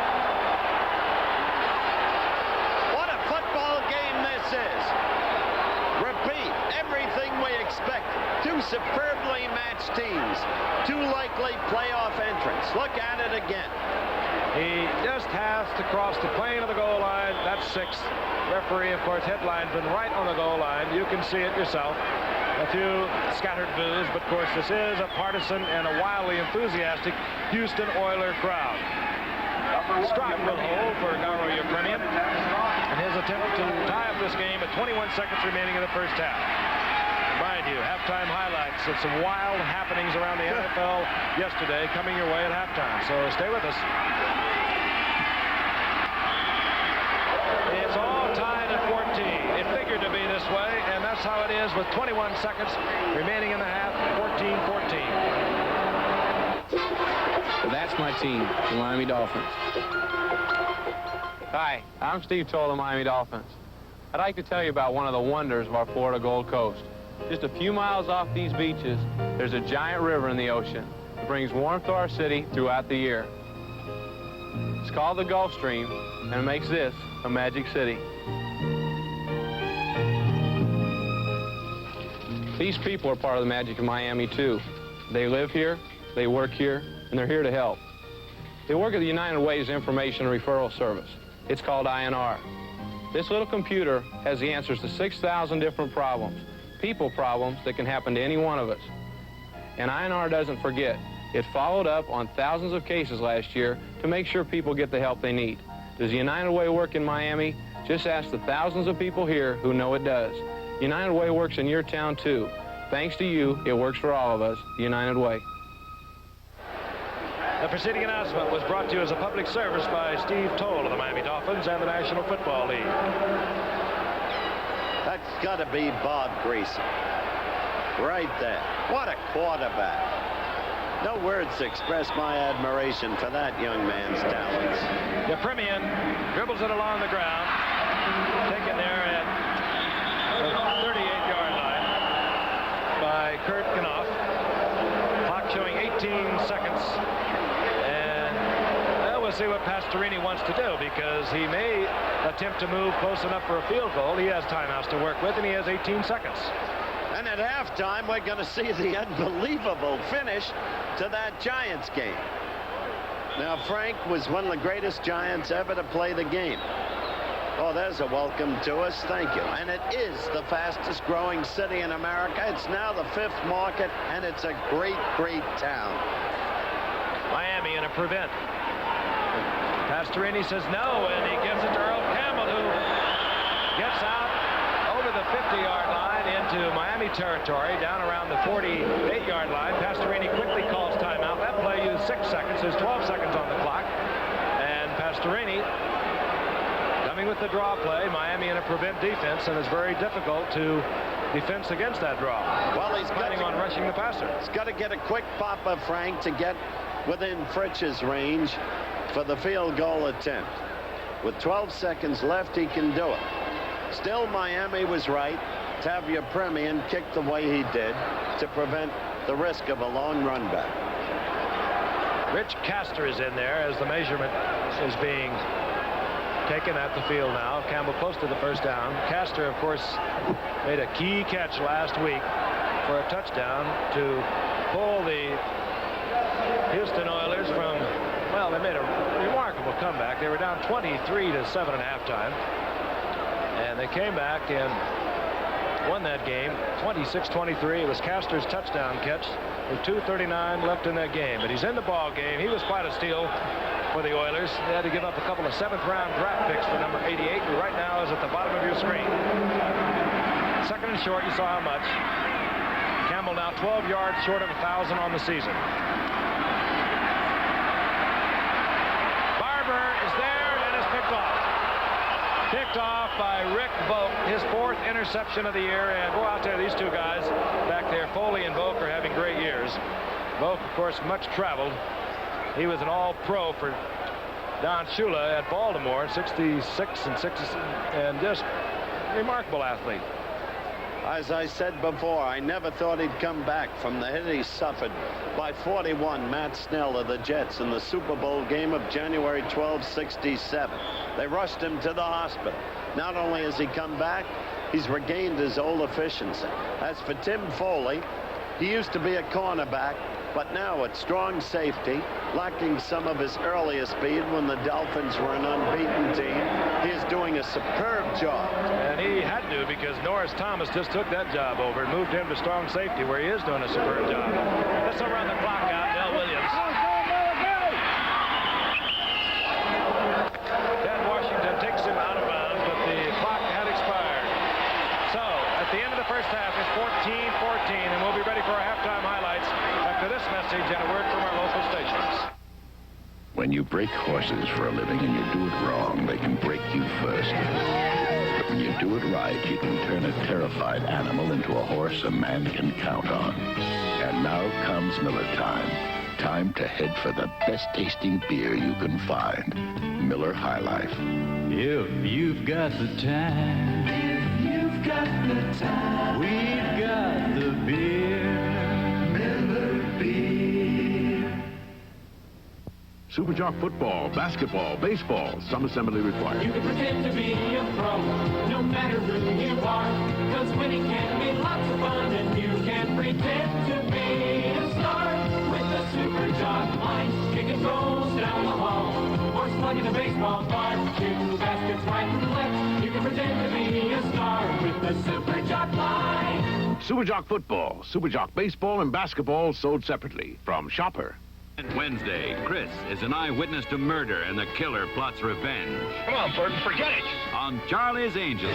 Then Dan Tanner sniffs out a ring of white slavers. Your body and your looks are worth $25,000. Moving in on Vegas. Wednesday. In the book. Look at me. Recognize me? My Yellow Pages ad? Yep, I've aged since you saw me last. Could do more for you. My business is good. Could be better. Your business has changed. Do your customers know you're open late, accept credit cards, carry more than hardware? I should tell them, right? Right, so your business will be even better. You're a good salesman. Every day of the year, let the Yellow Pages do your talking.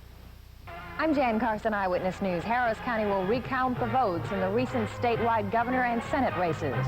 I'm Doug Murphy, Eyewitness Sports. The Cougars join football's elite. I made Brandon lose a 30% chance of winning. Join us after the ball game. NCAA excitement, a special telecast this Friday, 1 o'clock Eastern, Sugar Bowl bound #1. Penn State battles top-ranked Pittsburgh. And Saturday, 12:30 Eastern, a shootout for the Rose Bowl as Michigan tackles Ohio State. And at 4 Eastern, a fierce college rivalry. Rose Bowl bound #3, USC takes on Cotton Bowl bound Notre Dame. Friday, Penn State, Pittsburgh. Saturday, Michigan, Ohio State. Then USC, Notre Dame. NCAA action on ABC. What a game we've had so far tonight. Action-packed and a great crowd on its feet all the way. The score reflects the whole contest. 14-14, Miami and Houston. Here's the way the scoring went. Miami, in machine-like fashion, marched down the field. Nat Moore scored on a 10-yard pass from the impeccable Greasy. And then Houston came right back, and Earl Campbell scored on a 1-yard run. So it was 7-7.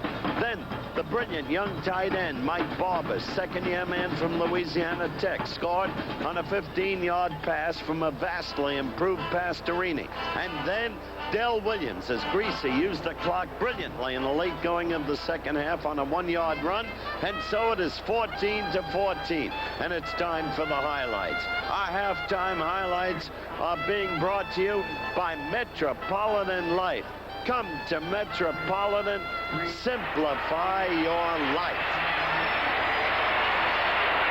Now let's turn our attention to yesterday's NFL highlights. The play, Shea Stadium, New York City. The New England Patriots coming in to go against the Jets, who would be led for the first time in 7 weeks by Richard Todd, number 14, the quarterback. And it was 10-10 in the fourth quarter. Horace Ivory sweeping right. What a year he's been having. This one good for 11 yards and a touchdown. That gave the Pats a 16-10 lead. Conversion attempt was blocked on the very next series of plays. Matt Robinson in at quarterback now. Todd re-injured that collarbone. Robinson looking deep downfield. You've seen this combination before. Wes Walker, the second-year speedster from California. Touchdown. The Jets went ahead 17-16. But on the very next series of plays, curious chain of events. Pats had the ball, 1st and 10, the Jets 40. Grogan back to pass. The pass intended for 29, Harold Jackson. Watch closely. There's Jackson all alone. He drops it. And then, apparently, the slightest touch by Burgess Owens. But Owens called for a personal foul by the official. Burgess looked at the official in disbelief. Look at it again. No catch. The play over. And there's Burgess. Still, personal foul call. That set up a New England field goal. They went ahead, 19-17. This attempt by Leahy from 33 yards out with just seconds left. Sailed wide left. And so the Pats hung on for a 19-17 victory. So the Pats are at 9-3.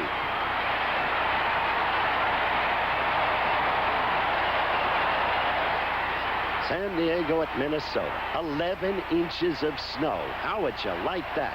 San Diego coming from a warm climb, but not too disturbed by it. First quarter action, nothing. Fran Tarkenton back to pass.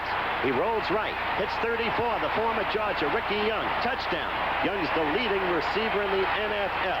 So the Vikes took a 7-0 lead. In the second quarter, it became 7-7. But San Diego all day long had a hard time getting on track, and this play manifests that fact. Fouts handing off to Hank Bauer on the Minnesota 2-yard line. He goes off right tackle, collides with 41, Bo Matthews. After that, who's got the football?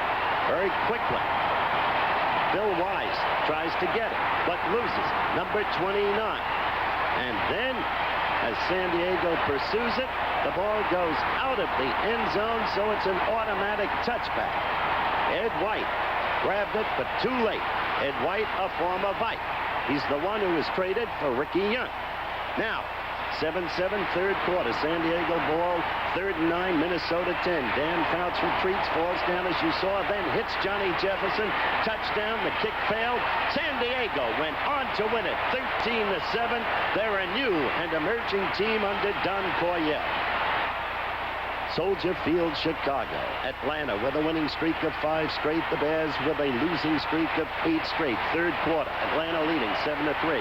Falcons ball, 4th and 7, their own 35. Johnny James punt blocked by 51. Bruce Aaron, he recovers it at the Falcon 11-yard line. Now, just 2 plays later, Chicago ball, 2nd and 1 at the Atlanta 2. 34, of course, Waller Payton, touchdown.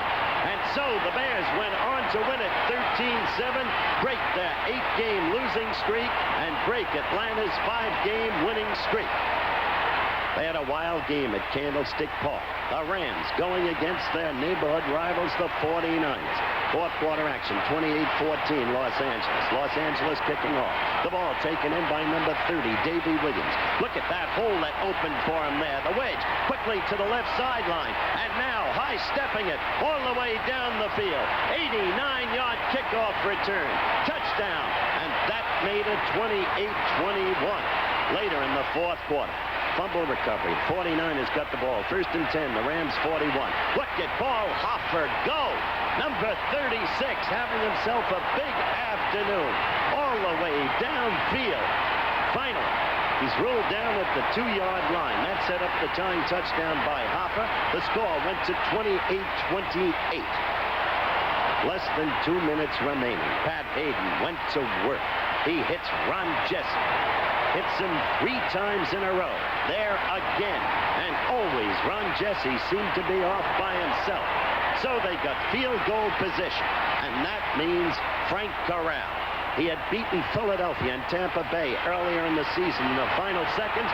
Now he does it to San Francisco as the Rams win by the skin of their teeth.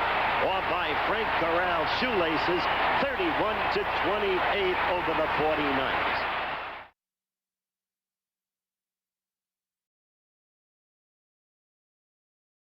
Come to Metropolitan and simplify your life. That story.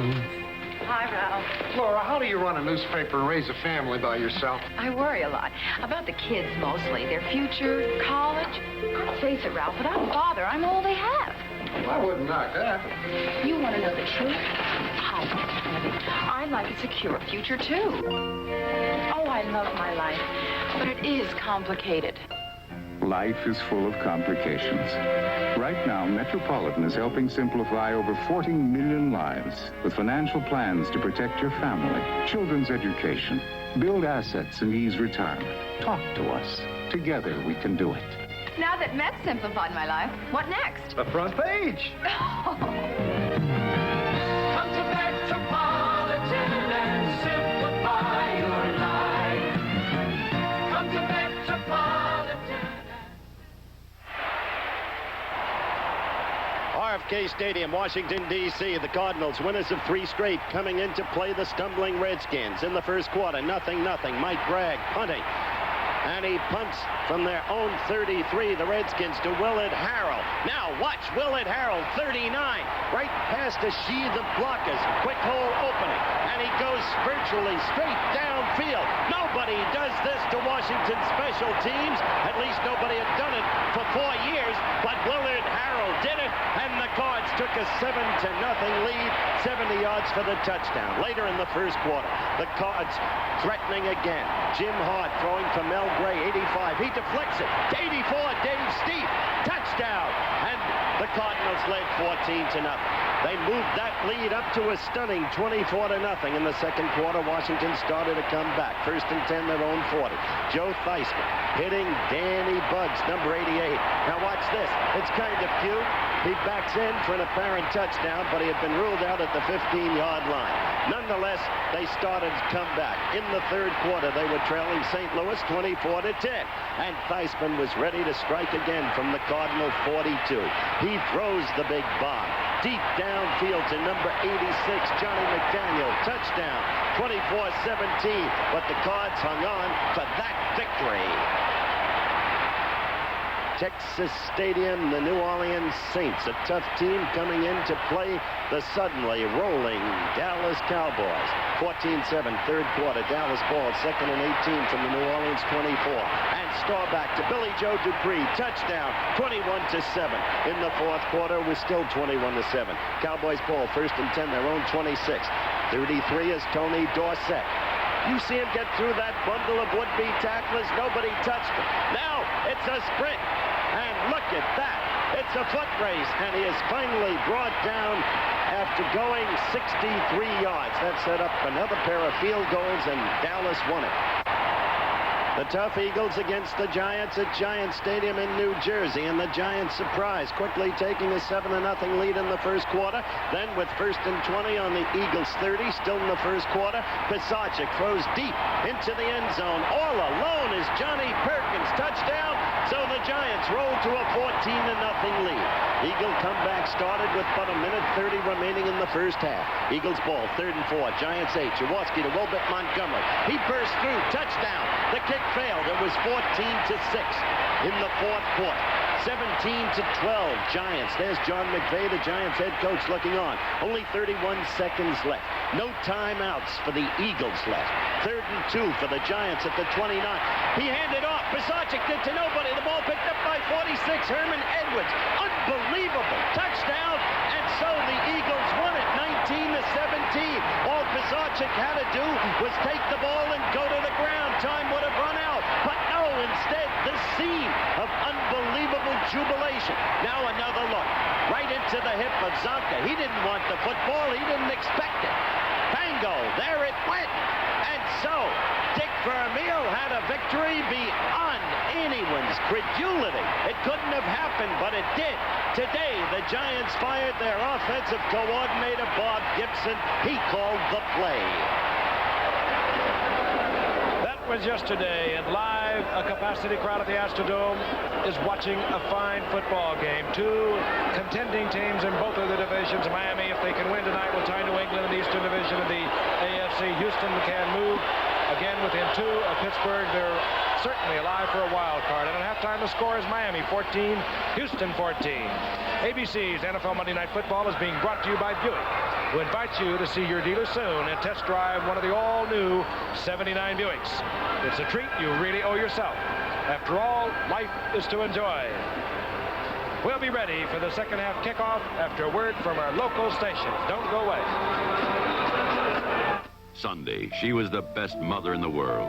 Are you a lesbian? They were the happiest family alive. But they wanted to take away her child. Based upon factual events, A Question of Love deals with child custody rights of a gay parent. Sunday. From Atlantic City, go east about 63 nautical miles out the oil corridor.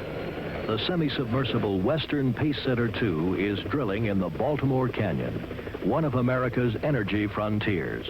Western Pace Setters in the fundamentals, like advanced rig design, capable people, reliable, proven equipment. So if you don't have an offshore well, get one. Could we drill it for you? Saturday night at 10:30. The song you hear in the background, we are the Houston Oilers. We're #1. And they truly believe that. And of course, the man who really inspired things up for this Oiler football team, last year's Heisman Award winner, Earl Campbell, he has made an entirely different offensive unit out of this team that has struggled over the years offensively. They've always been solid defensively, but he has really made a change. I'll tell you, as great as Campbell is, it's also that offensive line coached by Joe Bugle. And it's the kind, there's Bob Greasy, who had a positively brilliant first half. Look at those stats. So poised, driving his team to the tying touchdown. The drive started with 4:32 left, but that man, as we said, and there are his stats, has become an utterly mature quarterback who is in complete command of his football team. And maybe the maturity came after the spat with Ken Shipp, who had been the offensive coordinator, no longer with the team. In any event, they seem to have come together after Shipp left. Garrow hits the ball to open the second half. And dropped by Larry Poole, recovers and takes off. And Larry Poole all the way out to the 37-yard line where he's stopped by Norris Thomas. And once again, we anticipate a lineup of Pastorini at quarterback, Tim Wilson, 45, Earl Campbell, number 34, Rich Castor or Mike Renfro, one wide receiver. 82 is Renfro, 88 is Castor. 00 is Ken Burrow. Of course, Mike Barber, who had a big first half with a tight end. As the Oilers have a first and 10. The ball parked at their 37-yard line. Instant field position. And let's see if Miami is capable of a good second half. Shula talked about it. That's his worry. Campbell needs 12 yards to become a rookie 1,000-yard gainer. He gets the first call, and he moves out over the 40-yard line for a gain of 2.5 yards. It'll be second down and 8. And all season long, Houston's strength has been the comeback capacity in the second half. This time, it's not a comeback. They're tied, but they've been a great second half team.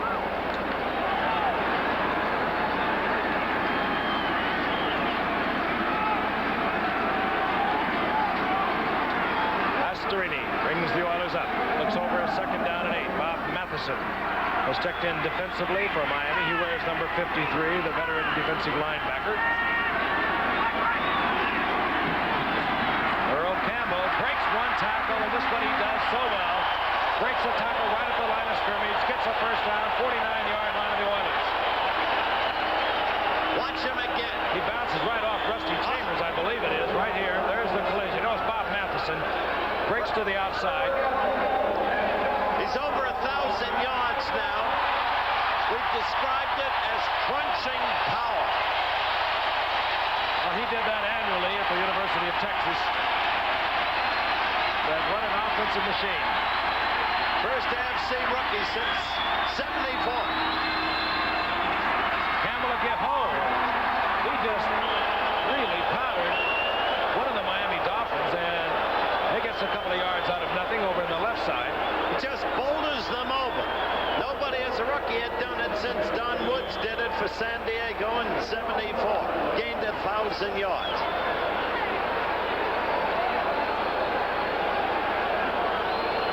University of Texas, he had 3 200-yard games and 18 100-yard games. He did it inside, he did it outside. And he gets a couple at second down and 8. The ball in Miami Dolphin territory as we're just underway in the second half.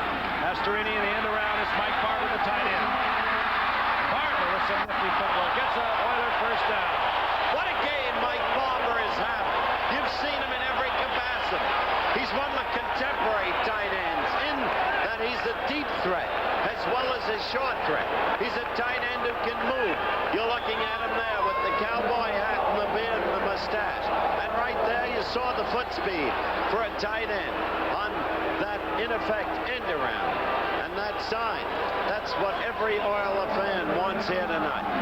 They're having a lot of fun. It's really quite a crowd. They're watching a super football game. The first down close to the 35-yard line of the Dolphins. Play action. Pastorini hiding the ball well. Goes to Rich Castor.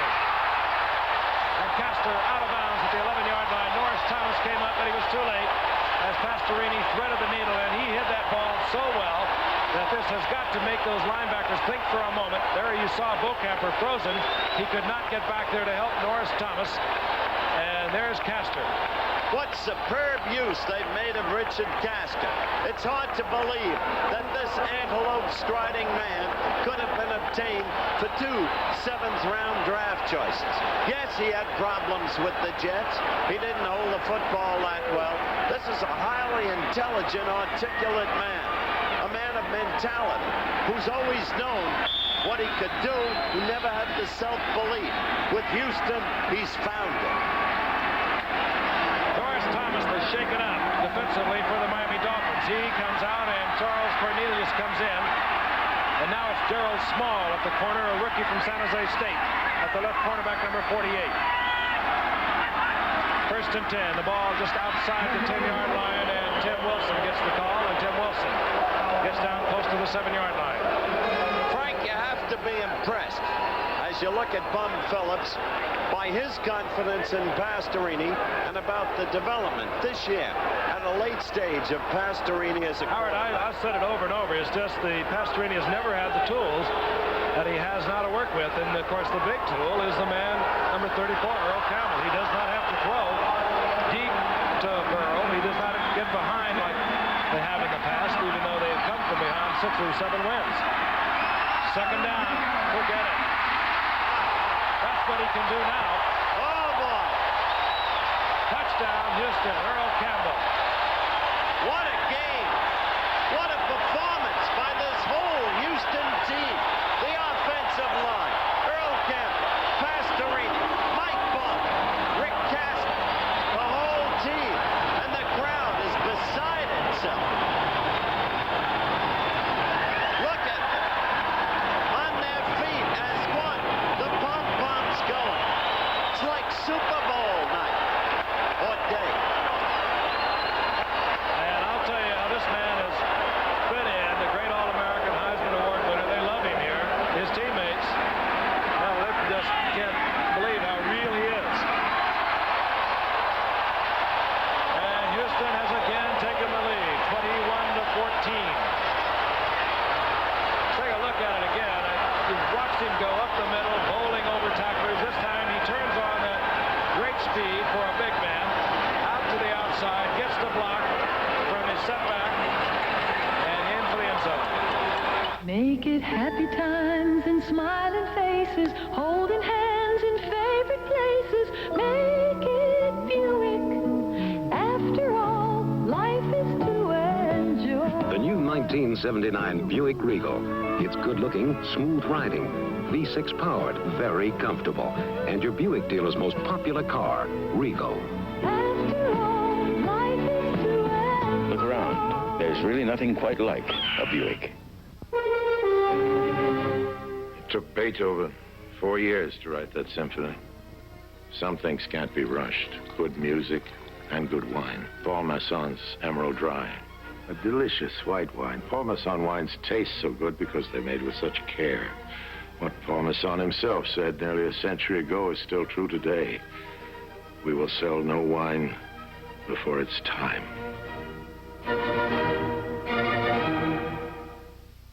Friday, a special telecast at 1 o'clock Eastern. Sugar Bowl bound #1. Penn State battles top-ranked Pittsburgh. Friday afternoon on ABC. Earl Campbell has just scored again for Houston. They lead 21-14. Super football game. We hope you're relaxed, sitting back and enjoying it. Two of the finest in the NFL today. Miami needs a victory to move back into a tie with the New England Patriots. They close out their season. December 18th in New England. We'll be there for that one. Houston, of course, is battling to stay close to Pittsburgh with an eye on one of those wild cards. And this is Dorial Harris.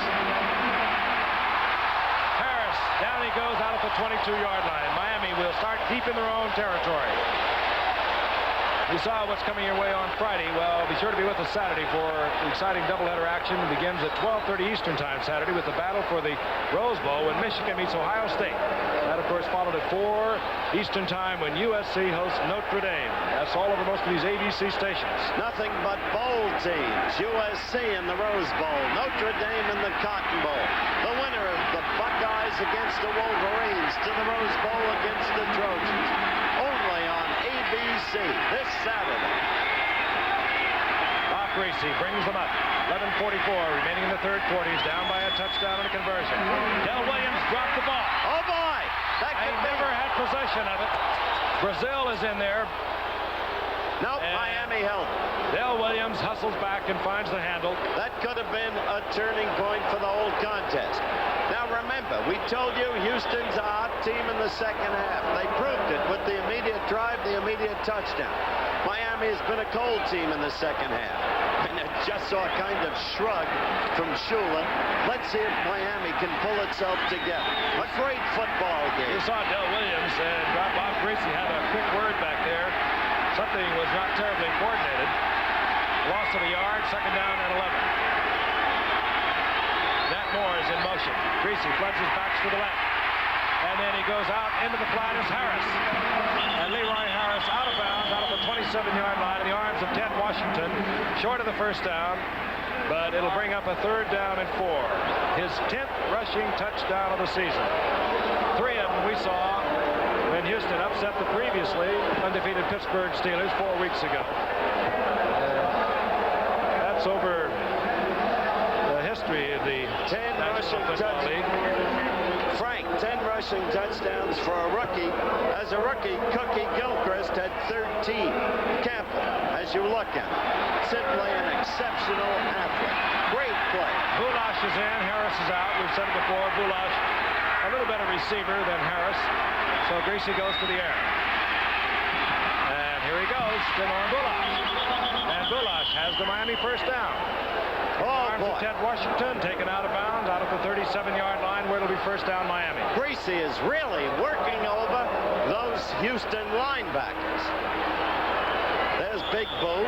Drafted by Shula. Remember Howard way back there? He was number one pick by Klosterman and Rosenbaum when they took over the Colts, and the coach was McCaffrey. I'm sorry, Frank. I didn't mean to do that. First and 10. The ball at the 37.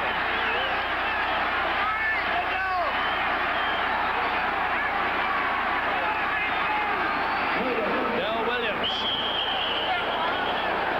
Out over the 40 to the 42-yard line. A gain of 5. It'll be second and 5.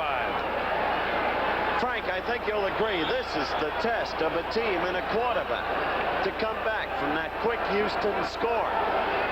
Well, we've watched this seesaw back and forth all night. Neither team has choked, panicked in any way, and of course they won't.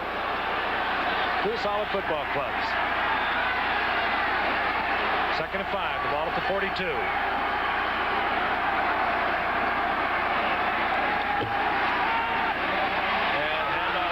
Drops the ball. And all over it is Mike Reinfeldt. Houston recovers at the 43-yard line. That's the turnover that Houston was waiting for. First turnover of the night.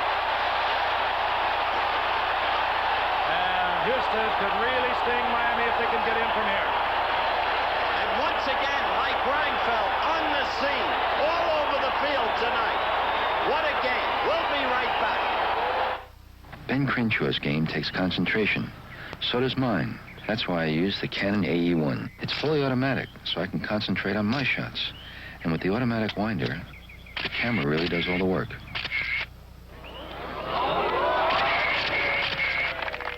You try it, Ben. Are you serious? The Canon AE1 is so easy to use. About all you do is focus and click. The surprisingly affordable Canon AE1. So advanced, it's simple. I'm John Kelly, a tire engineer, and this is the Firestone 721 radio, a tire we have so much confidence in, we're backing every 721 sold for the rest of this year with this guarantee. If a Firestone 721 becomes unserviceable within 2 years because of defects in workmanship or materials, we'll replace it free. Only road hazard and in-service abuse are excluded. The Firestone 721. We're so confident we guarantee them for 2 full years. Friday. You're fired. Have fun with Dick and Jane. This is a holdup. Let's take a look at again. The first turnover of the football game. Leroy Harris gets the call. Inside handoff. Curly Cole put a big hand out. Out comes the football. Watch number 37, Mike Reinfeldt. A free safety for the Oilers. They get the football. 43-yard line of the Miami Dolphins. 10-13 remaining in the third quarter. Right here. 21-14 lead. Right here. Houston can take command of this football game. Now the Miami defense has to prove itself, which it has not done in second half play this year. Earl Campbell bulls up close to the 40-yard line. A gain of 2. It'll be second down and 8. Well, you kind of run out of superlatives as we see A.J. Dewey untangled from that tackle on Earl Campbell. He is something else. We're going to pause 5 seconds and allow the station along the line to identify themselves. Channel 13, KTRK TV Houston. Thumb Phillips looks on, doesn't like what he sees. An illegal procedure call being assessed against the Oilers.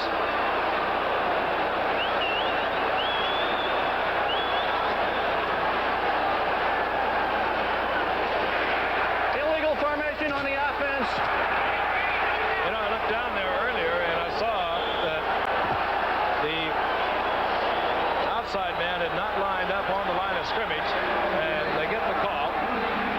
5-yard penalty. First down, 15. Earl Campbell, single setback. Rich Castor comes in, the extra wide receiver. Campbell gets the call, running low to the ground. Skips forward, gets back to the original line of scrimmage where it's marked as he sprawls forward to the 40. Tripped up by Bob Baumauer. What an illustrative play of that young man's determination. Down and crawling. Nobody's going to stop him. Nobody. Second down, 10.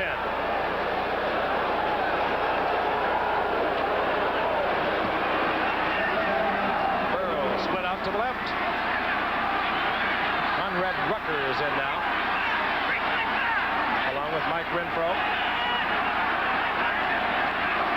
Play action by Pastorini, going for Renfro. And what a great pass by Pastorini. He was hit just as he released the ball. The blitz was on by Rusty Chambers. He threw it, and it was a spot pass. Watch this. Just about this moment, as Rusty Chambers gets to him, he throws it where he knows Renfro's going to be, and the rookie is there. First down, Houston. What a performance by the Oilers as you look at young Renfro. They used to have the Monday night shakes. Now look at the pass rush.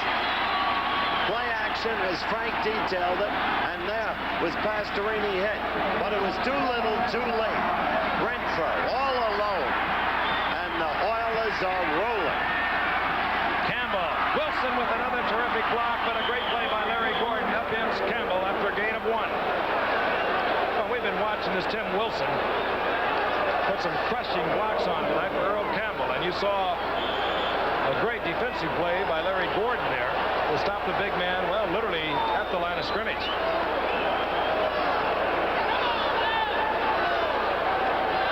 Gordon, probably the best of that group right now for Miami.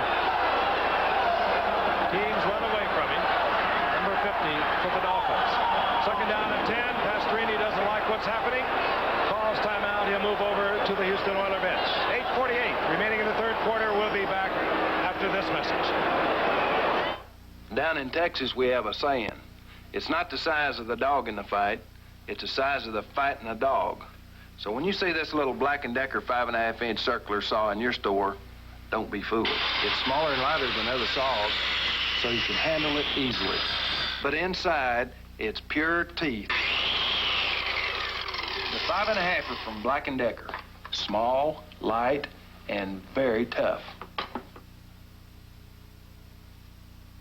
Happiness and thriftiness, you like the likes of Opal. Roominess and coziness, you like the likes of Opal. There are lots of things to like about our trusty little Opal, like tender, loving workmanship. So if you're looking for a great Japanese car, look for a great American name. You like the likes, the sheer delights. You like the likes of Opal. We have 8:48 remaining in the third quarter. The Houston Oilers with the fumble by Leroy Harris, a recovery by Mike Reinfeldt, have advanced the ball down to the 28-yard line. They have a second down and 10. The Oilers leading 21-14. It's been a seesaw game. We've had one turnover. It could play a vital role in the outcome of this game tonight. A lot of football left. We hope you're enjoying. Two teams playing right at the peak of their form tonight. Earl Campbell, single setback.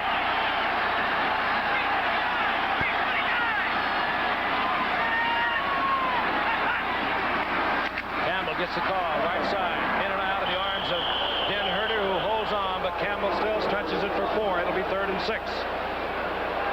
He's finally stopped by Rusty Chambers, 51, who's a good tackler. But to show you, this game tonight, Houston, 3 touchdowns, marches of 70, 87, and 63 yards. Miami, 2 touchdowns, marches of 82 and 59 yards. 1 turnover, which has given Houston this scoring opportunity. Tremendous football game. Campbell out, Coleman in, probably for better receiving core. Coleman, a good receiver. You saw him in the first quarter, and he gets the call again. The flag is down as Coleman gets beyond the first down marker, but several flags flew at the same moment. And it's going to work against Houston.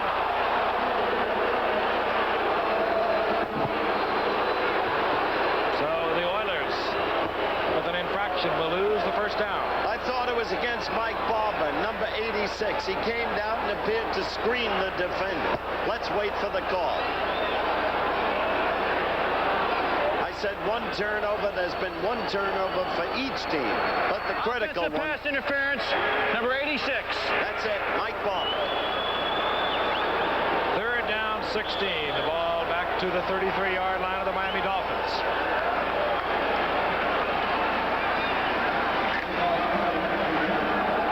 Burrow, 0-0, goes to the left. Out there with him, number 48 is Gerald Small, the rookie. Out to the right is number 82, Mike Renfro. Castor is a tight end, number 88, top of your screen. Going for Barber. And the battle was on in the end zone with Rick Vogt and Mike Barber, incomplete. Rick Vogt continues to show that he's back. I mean, right back where he belongs. Fourth down, Howard, the decision on the sidelines.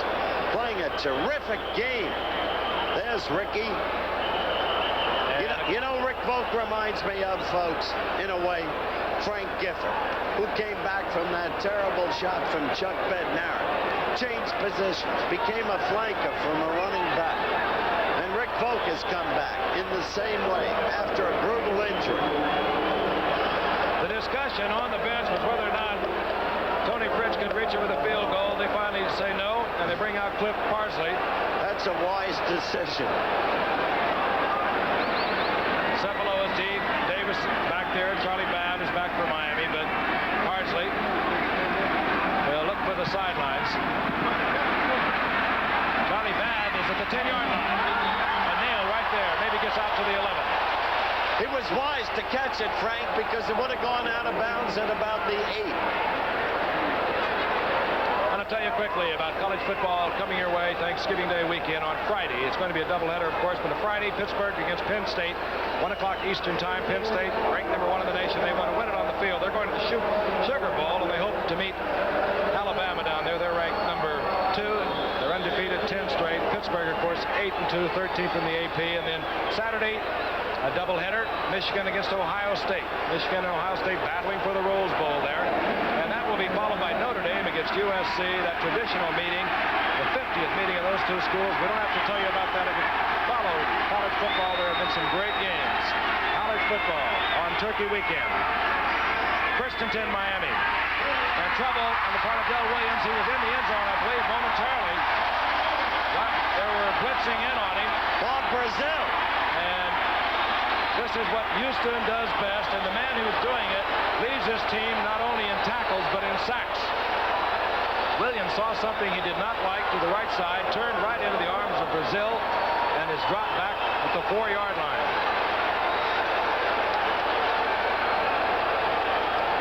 Second down, 17. The ball at the 4-yard line. What a test Greasy faces here and now. Sure, impassive, but clearly worried. Moore split to the left.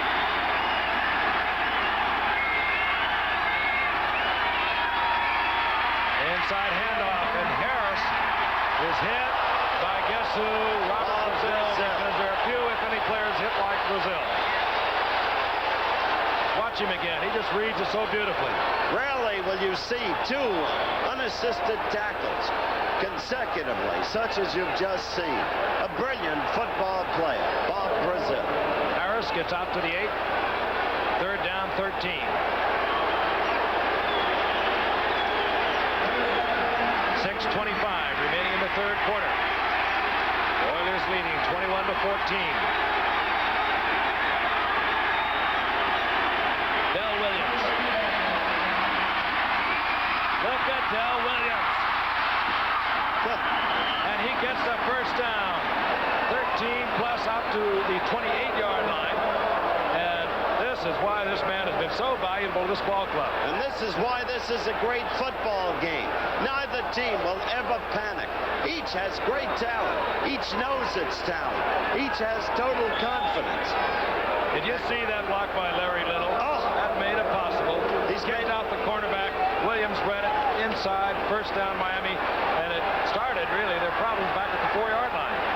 He's made a career of that. 66 Little from Bethune-Cookman. Miami got him as a free agent. San Diego had dropped him. All pro for years. First and 10, 28-yard line. Greasy holds his backs in, dumps it off to Harris. Harris with a nifty move, get out of trouble, but he loses yardage, 4 yards, back to the 25-yard line, going down in the arms of James Young. 5:50 left in the third quarter. No panic in Miami. What they have to do is consolidate, hold Houston, show that they can hold Houston. They haven't shown that ability yet. Second down, 13. Uriel Harris to the left, Matt Moore to the right.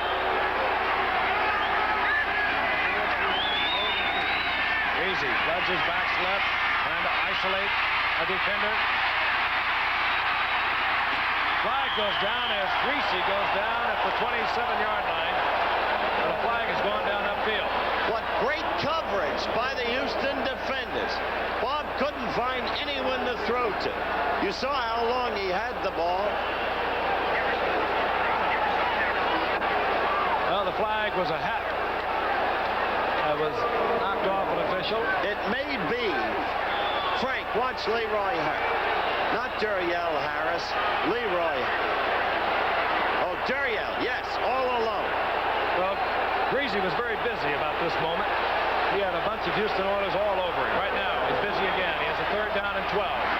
Gary Davis comes in. Nat Moore set up in the backfield and now is flanked out to the right.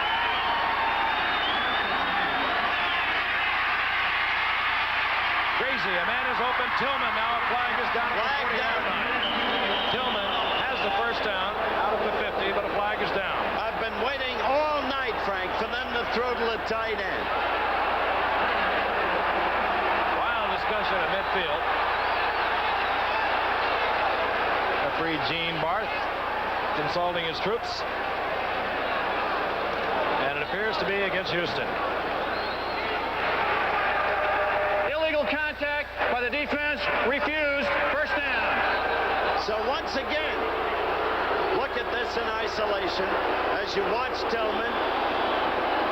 Oh, and what a move he put on Brazil. That little fake to the outside, Brazil started to go with him. He was wide open. In the meantime, once again, Greasy, so poised, has gotten his team out of still another hole. He did it with the Del Williams run. They had started at the 4 after Williams was floored for a loss by Brazil, and now they're up at midfield. At the 49-yard line of Houston on 1st and 10. Flag is down. Harris has the football. This will be holding. And he moves to the 44-yard line, but again, if flag is down, you're going to get the holding call against Miami. Big penalty, big mistake. I think the call, Frank, was against Wayne Moore, who has that troubled left knee that you talked about, playing the right side. He can push off the right knee. Number 79 offense, holding. Nope. It is Wayne Moore. Yes, He's playing Wayne over Moore. the right side.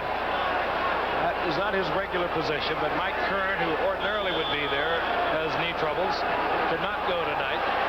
So Wayne Moore, coming back from his own knee troubles, has moved to the right side. And of course, Kutchenberg, a guard by trade, that has turned into a fine offensive tackle, is playing at the left side for Miami.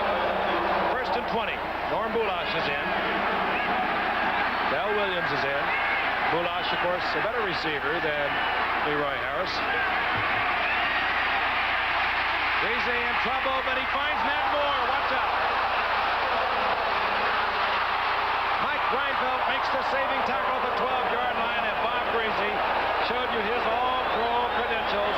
Coolly standing there as Oilers circle all around him. And moving up. Watch this again. This is Greasy. Now look at him move up. A would-be tackler rusher behind him. And Nat Moore, who is so utterly great. Here's Moore in isolation. Now watch his move as he cuts right across the field. Takes the ball. And he's so hard to bring down after he gets it because he's so elusive. Let's take a look at the blitz coming in. Number 57 is Steve Kiner. He's picked up beautifully by Larry Little. And then he steps up, gets away from Ken Kennard. And Nat Moore takes it 47 yards down to the 12-yard line. 1st and 10 Miami. They trail by a touchdown.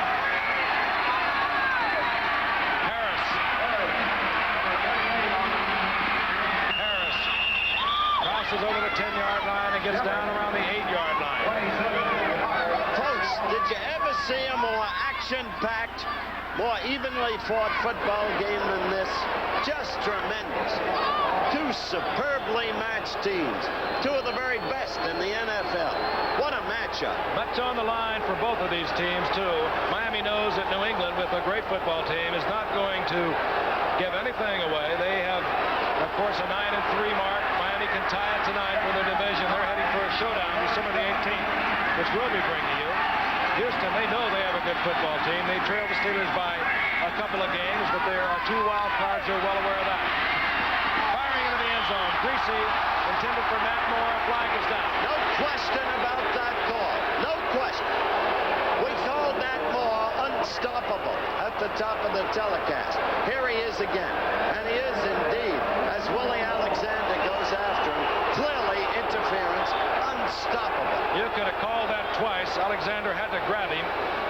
Matt Moore is so quick. He makes a cut so quick that defenders who try and play him too closely are just in all kinds of trouble. That's a 1st and goal for Miami. We have 2:29 left in the 3rd quarter. Alexander grabbed him at the line of scrimmage. Then he interfered with him. Miami is a 1st and goal.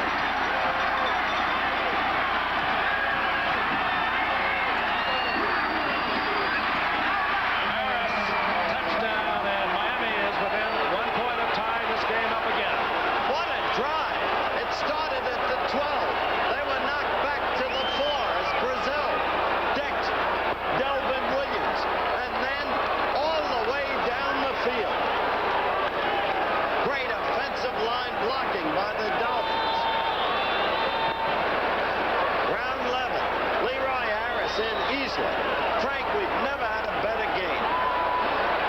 It is a beauty. Gary, your premium. Don Strock is the holder. And this will tie it up.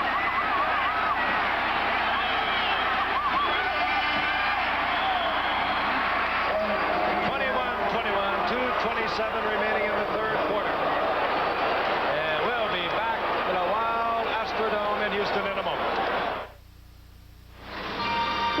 By the time this day is done, you'll turn a mountain of canvas and a truckload of living dynamite into one of the world's oldest fantasies, the circus.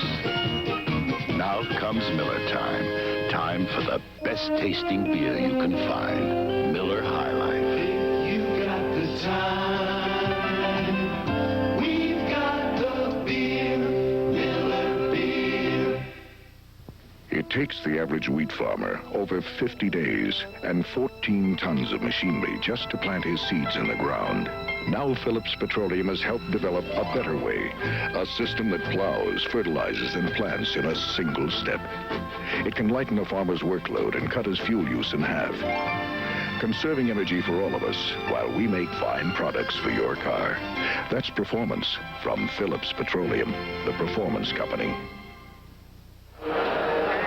Maybe it was fitting, Frank, that man scored the touchdown that tied it, because he's the man who created the turnover that gave Houston a chance to take command of the game. And certainly, that man should be seen. Look at those stats. Have you ever seen a more implacable, poised quarterback in your life? Premian puts the foot to it. It'll be Poole at the 5-yard line. Larry Poole. And Larry Poole with a nifty return out over the 30-yard line, close to the 31, where Houston will take over once again. And how about these scoring drives? It's open on the opening kickoff. Miami went 82 yards, and it has been that kind of football all night. Superb professional football. You know, it really is fun to play in one of these games, too. You get the feeling on each part of these teams, they know they're right at their peak, offensively, defensively. It's fun to watch. It's fun to be involved in. Tim Wilson, who has been absolutely superb blocking tonight for Campbell, gets the call, gets a yard, yard and a half. I must say, Bob Baumauer and Vernon Herter put the brakes to Wilson. I must say it's more fun to watch. Well, at our point in life, you're right. At my point of life, you're still young. At heart. 2nd and 8.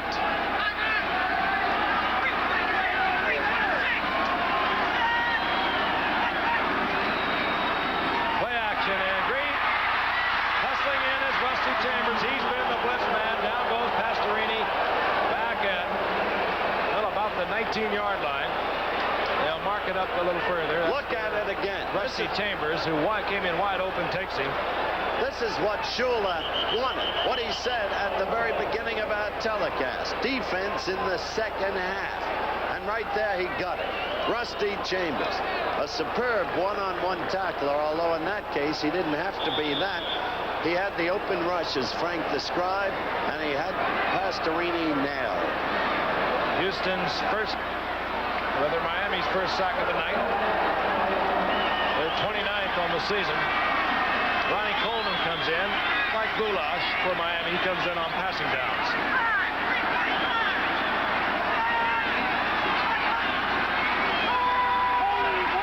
Pastorini, Coleman on the screen. And Coleman with some of the yardage back, moving out around the 37, 38-yard line. Tripped up by Norris Thomas. But that brings up 4th down in the punting unit for the Houston Oilers. So Miami accomplished its purpose. Houston has to give up the football. I must tell you, Mo Towns made a great block on that play that enabled Pastorini to get the ball off and the receiver to get what yardage he did.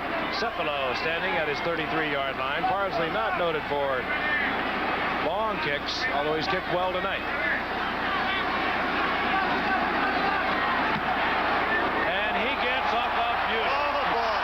Cepalo all the way back to the 15-yard line.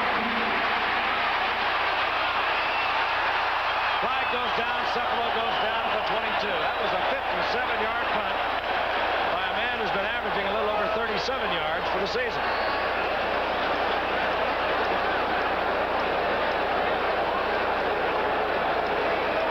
Clipping is called against Miami.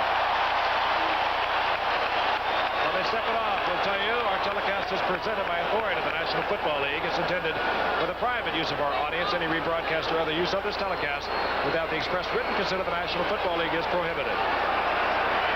Personal foul.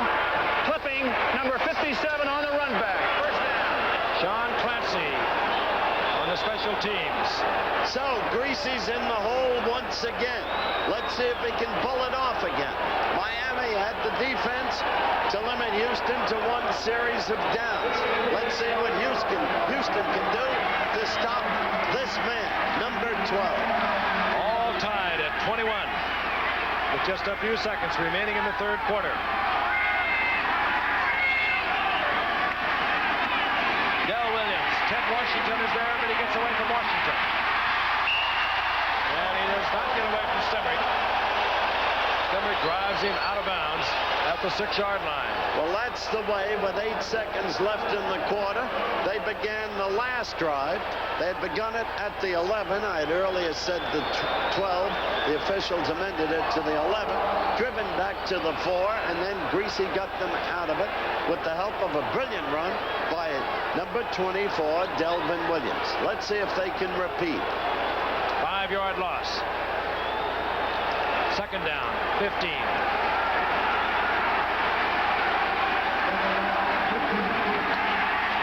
Williams on the night, 78 yards. Earl Campbell of Houston, 73 yards. Leroy Harris, and Harris has the first down. A simple, quick trap maneuver, and Harris rolls out to the 23-yard line. Miami is out of trouble. That's the end of the 3rd quarter. The score of the Dolphins 21, the Oilers 21. We'll return for the 4th quarter in just a moment.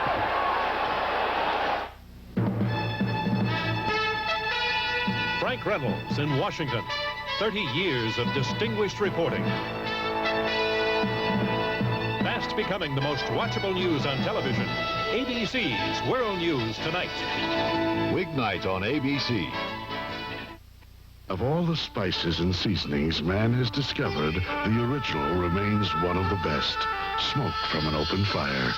Get that rich, smoky outdoor taste indoors with the Jen Air Grill Range. Smoke is pulled over meat, then into Jen Air's powerful ventilating system and vented away, all without a hood. Taste one of the world's great flavors.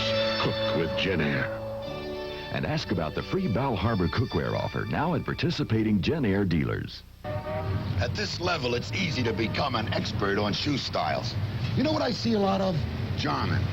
Take those. Look European, they're German. Those boots and slip-ons, both German. And these, too. Now, that looks comfortable, doesn't it?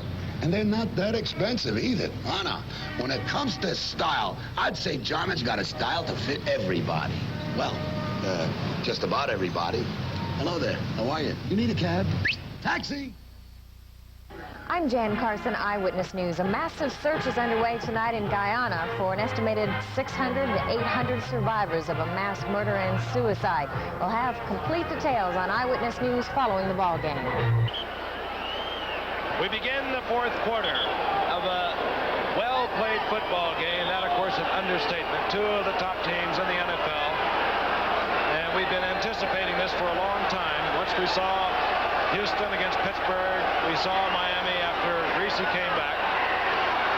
And as a matter of fact, his replacement, Don Struck, during the period that he was suffering a knee injury, he kept Miami right in it. He won 6 games that he played. Now Greasy on a 1st and 10, fires a man who's wide open. And it is once again Dorial Harris. Greasy, sharp as attack tonight. Frank, I don't know how this game is going to turn out. Neither do you. Neither does anybody viewing. But if Bob Greasy isn't as perfect a quarterback as I have ever seen tonight, I don't know who would be. Once again, he got them out of the hole. He called that simple trap. Houston wasn't looking for it. It was exactly the right call. Harris burst up, got them out of the hole. Immediately, he goes to the pass. The first down, just short of the 40-yard line. Del Williams, Larry Little is out in front. Del Williams turns the corner, but driven out of bounds by Ted Washington. Good play by Kiner to strip the interference. Exactly so. Kiner made that play possible. Washington trailed him and ran Williams out of bounds. Loss of a yard. Second down, 11.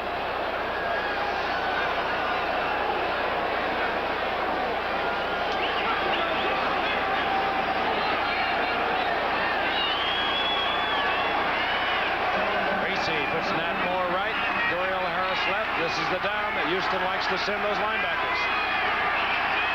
Goes on a quick count.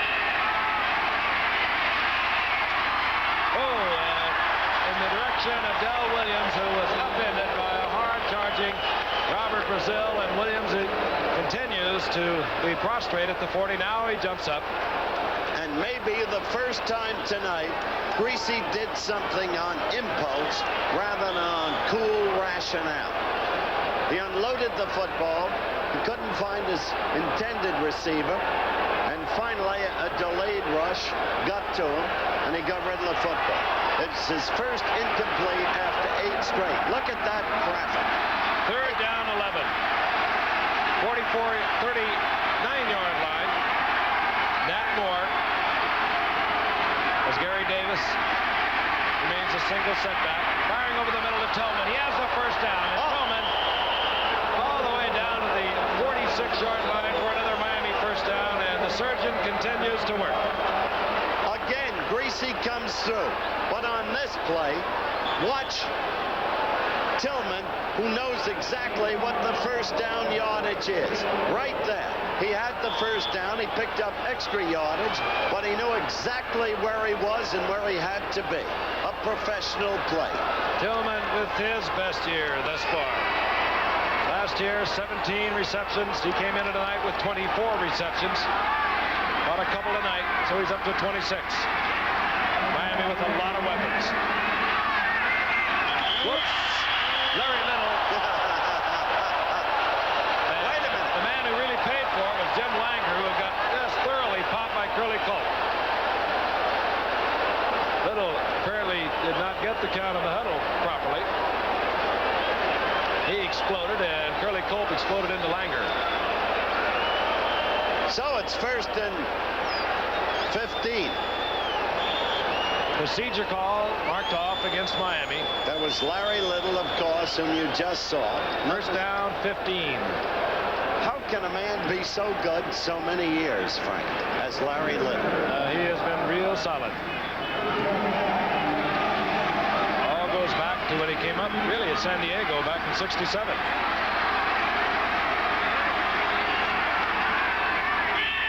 Leroy Harris squeezes out 2 or 3 yards, gets back into Houston territory at the 49, but it's going to be 2nd down, 13.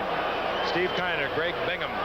Bingham, by the way, who started his 82nd consecutive game for Houston tonight. Frequently, you'll see Greasy, didn't do it this time, between downs, take the helmet off, get the glasses clean. Boulash comes in. Big boot. Greasy, of course, will be looking for the blitz. 2nd and long. Past 2 or 3 situations. Houston, however, has not come with the blitz. This time they do.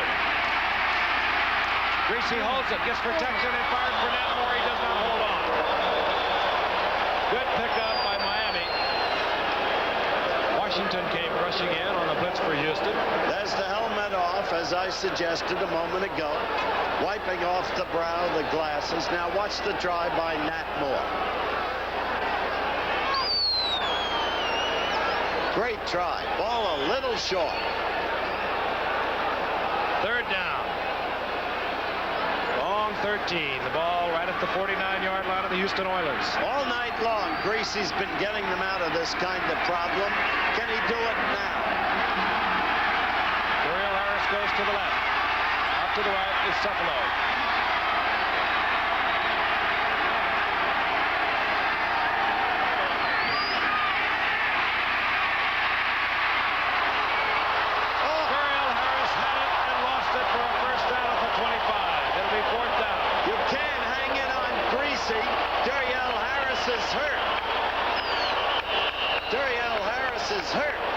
It was a perfectly thrown ball.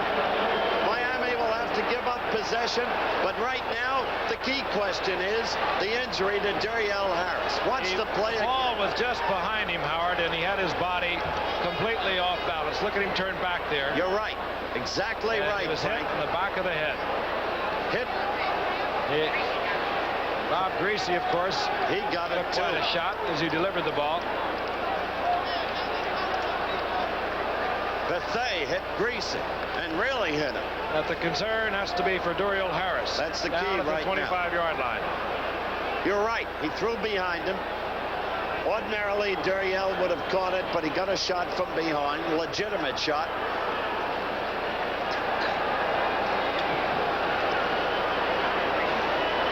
There's Bob. Miami will have to turn it over, but they're in Houston territory. And a good kick will pin Houston back, and they'll have to begin, as Miami has had to do the last 2 times around, from deep within their own territory. Everything seems to have checked out. Dorial says, I'm all right. Up he goes. He took a wicked shot in the back of the head, and this youngster has been having a whale of a year. He's being assisted off the field. Came in tonight with a couple of touchdowns, but what he has really done has been to take up the slack when Nat Moore has been double covered. Don Shula, of course, is always concerned with the condition of his ball players. Harris appears to be all right. Comes off under his own power as George Roberts comes on to punt for Miami. Guido Merkins deep for Houston back at the 10-yard line.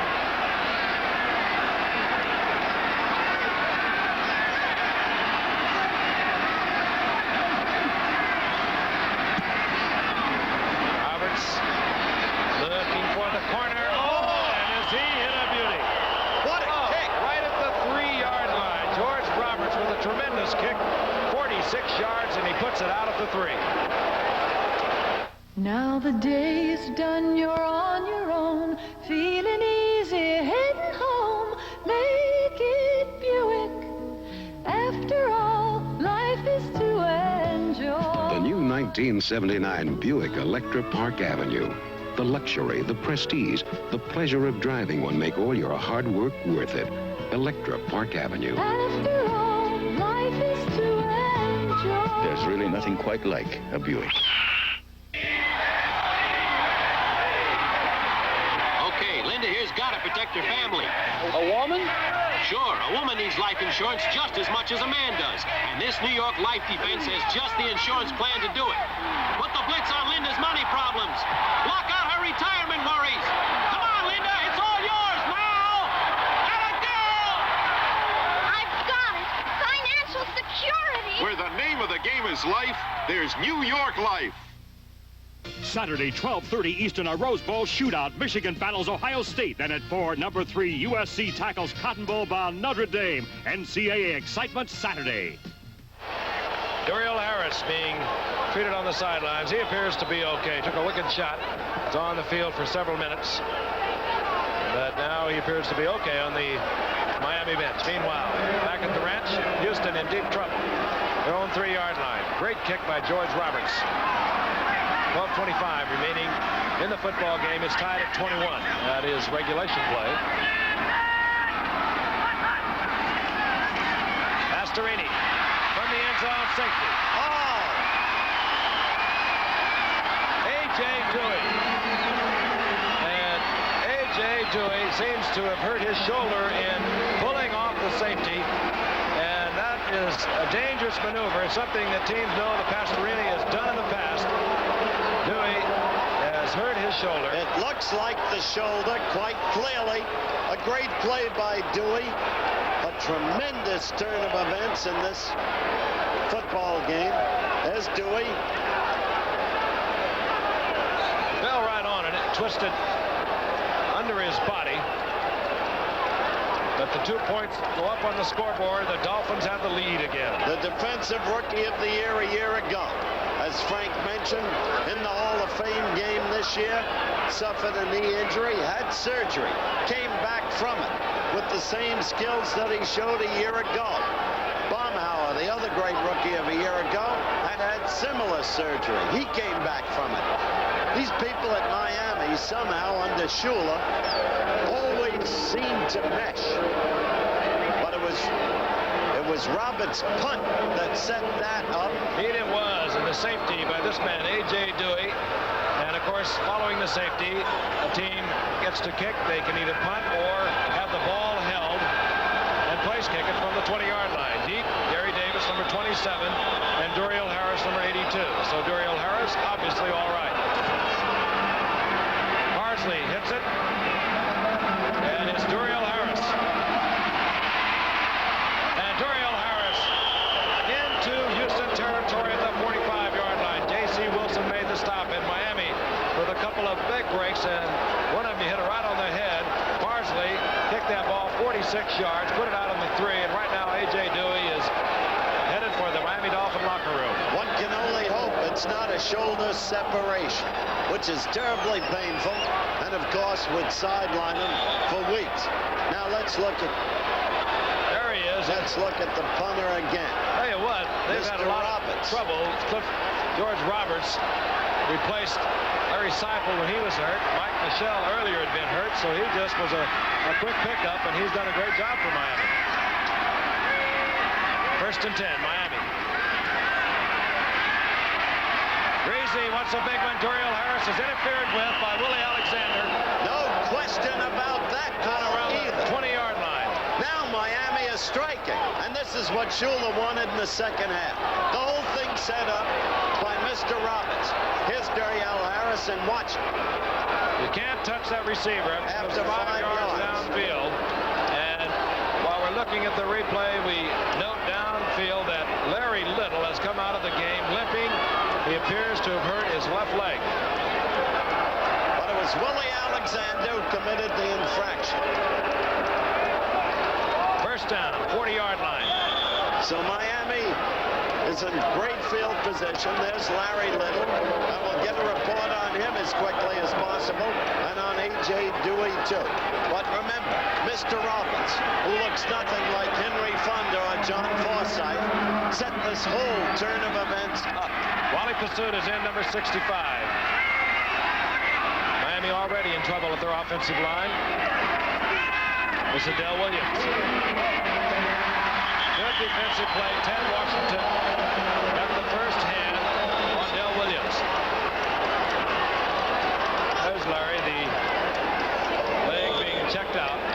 And what they're doing to see if there is any loosening of the ligaments, to stretch the leg out straight and then move it back and forth. 2nd and 10. Ball at the 40-yard line. Warren Bulash is in.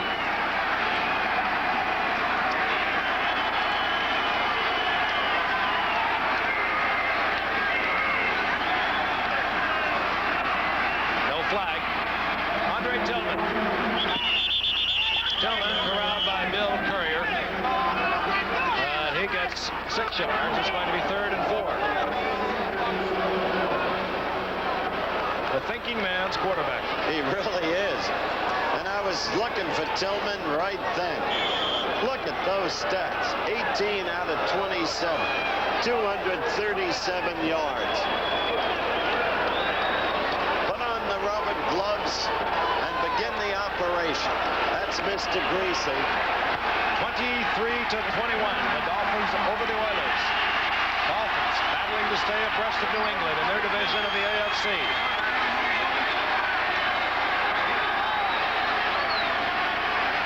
Third and 4. Matt Moore was open. He did not hold on. And Dorial Harris could not pick the ball up. He made a diving effort. Incomplete. So Houston did what it had to do. Let's look at it again. Out of the backfield. It'll come in and out of his hands. And Dorial Harris almost gets to it. So George Roberts comes in on 4th down and 4. All the time in the world, as I said a week ago, from here to eternity. 11-11 left, and Houston gets the football. Let's see what Mr. Roberts can do this time. There's Guido Merkins trying to guess with Roberts as to which side of the field he will kick the ball. And flag goes down. Time has expired. Of course, Miami trying to draw Houston off. It doesn't make much difference whether Roberts kicks from 5 yards further back, and this, of course, we see all the time in NFL play. Preliminary report on A.J. Dewey. I thought we might hear him then, but we didn't. Strained shoulder. Well, that's Bedlin separated by a long shot. Roberts again. Guido Merkins now just up to about the 12-yard line. Roberts this time pounds it into the end zone. And not much of a pickup on that because Houston will have the football after the touchback at their 20-yard line. Sooner or later, they all come to me. Some of them regrettably before their time. If you want to keep your car from coming to me prematurely, look after it. Change the oil regularly and put in a Fram oil filter when you're supposed to. It could help keep your engine from coming to grief. The choice is yours. See me now or see me later. Fram and Autolite are Bendix companies. You gonna try and do that to me? Yep. That's the pros, man. The only pleasure you have to look forward to is a dip of Skull. We'll see. Have a dip? I started with mild happy days, and I'll stay with it. Smokeless is the only way to go. Just a pinch between my cheek and gum gives me great tobacco taste without lighting up. And leaves my hands free. You gotta catch me first. Try roping him! With a little practice, these guys just might make it. Dan Pastorini steps into the Houston Oiler huddle. He has 11 minutes and 4 seconds for pitch to work. He has a 1st and 10. The ball at his own 20-yard line. He is down by 2 points. The quick toss goes to Earl Campbell. And Earl Campbell just does his thing, moving out close to the 29-yard line. Give him 8 yards. It'll be 2nd down and 2. Now we test Pastorini. All he has to do is hold himself together. He's got the maturity now. He's got the touch. He's got the runner in Campbell. Frank has emphasized that. Picks his stuff up. They've got the talent. The offensive line so vastly improved this year. They've got to move it. And Tim Wilson. And Wilson close to the first down. He hasn't. Larry Little, by the way, still on the bench, an ice pack on his knee. And they tell us it's just a bruise, which has to be good news for Don Shula. Well, we watched that 45 lean into the huddle in. I haven't really noticed in looking at films or watching the Pittsburgh game what an effective part of this offensive team he is, blocking for Campbell. Campbell straight ahead, or rather Wilson straight ahead. It was 2 or 3 yards. It'll be 2nd down and 7. Pastorini does, keeping the defense honest. Baumhauer and Bocamper stopping Tim Wilson on that play. We have number 75, Doug Betters, in for A.J. Dewey. He, of course, the rookie from the University of Nevada at Reno, a 6th-round draft pick. He filled that spot early in the season when Dewey was recovering from knee surgery. This is Burrows. And Mr. Excitement, look at him. Burrows can kill you on that play. He's done it again and again over the last 3 years. That was only his 2nd catch of the night. But you throw him that swing or a screen pass, and with his quick feet and his elusiveness, the momentary fumble, look at him find that hole. Gets away from Gordon. Gets away from Herder. Thomas, 24-yard pickup on what should have been a 4 or 5-yard gain. First down, 44-yard line of the Dolphins. Clock ticking away. Inside 9 minutes. Earl Campbell, right side. Campbell, the ball thrust forward. He pulls it back. He has another Houston first down. They're chewing up yardage. They're inside the 40. They're to the 34. It's probably a first down. If not, it's inches away. It's first down. Earl Campbell following again Tim Wilson. That is up to date. And Earl Campbell, of course, went over the 1,000-yard mark earlier. This crowd up on their feet with Houston at the 34-yard line of the Miami Dolphins. The Oilers trailing by 2 points. Campbell smothered at the line of scrimmage. Dan Herder was there. Bocamper. It'll be 2nd down and 10. 7:50 left in this game. Miami 23, Houston 21. The Oilers driving.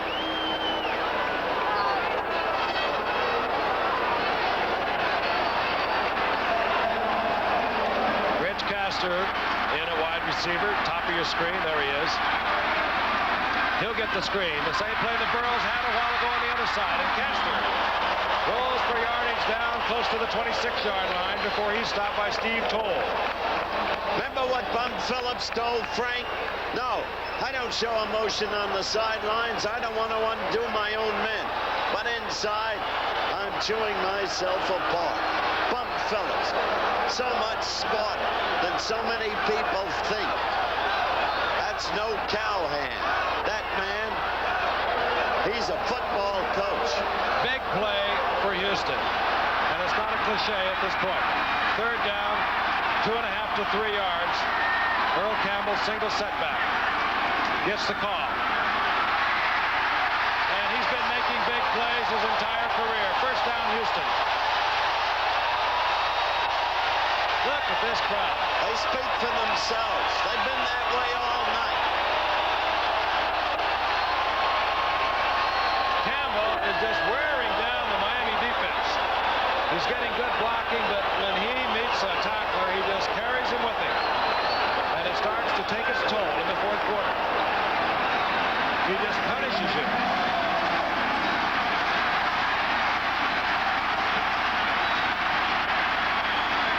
On first down, it is Wilson. Pastorini mixing up his big backs. 5-yard pickup, 2nd and 5. Shula, impassive, but worried.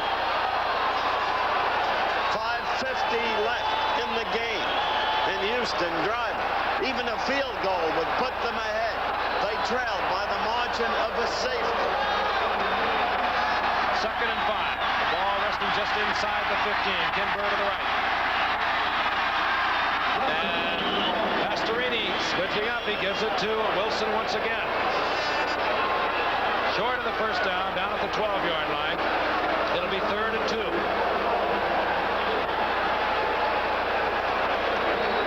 Seconds ticking off.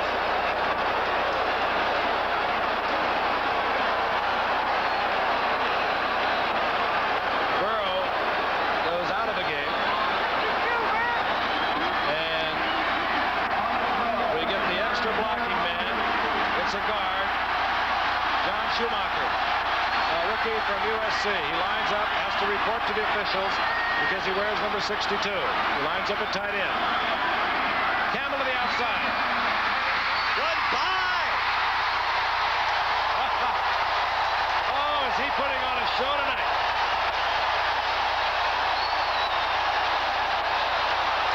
So they stand as one.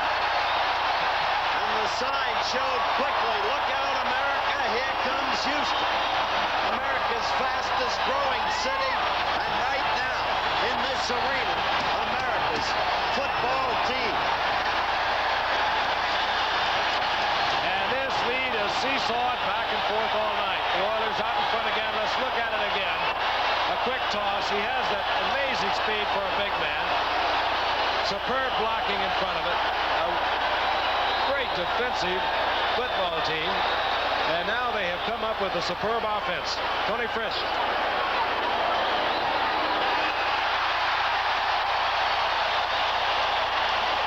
The Oilers. There he is. 28-23. This man, the spark plug. We'll be back in a wild Astrodome right after this message.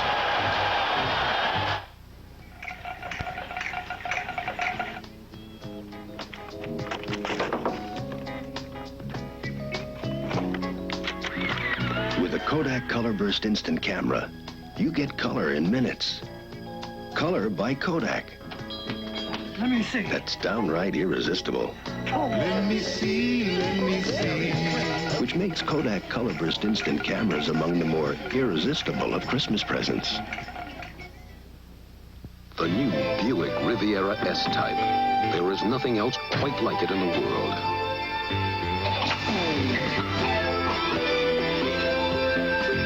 It has the traction of front-wheel drive. It is turbocharged. It is supported independently at all 4 wheels, and it has almost every power assist available standard. The new Buick Riviera S-Type. At least once in your life, you should own a car this incredible. 4 minutes and 46 seconds on the clock, and Houston has once again regained the lead. They lead 28-23. And this man, who played his college football, of course, at the University of Texas, is still inspiring these fans. Look at them. It's an amazing crowd. And the thing about Campbell, he's like O.J. Simpson. He plays great, and he congratulates his team. You like to see that. Tony Frisch hits the ball for Houston.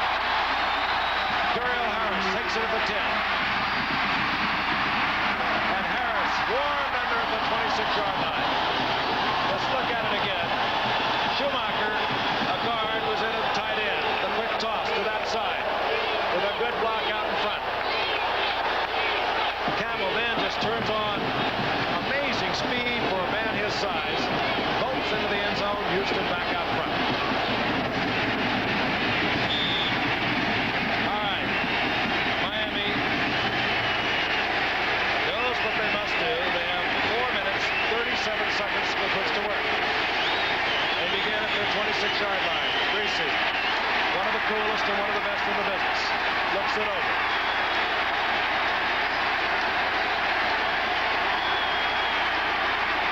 Hands off to Leroy Harris. Harris runs into Washington out at the 30-yard line.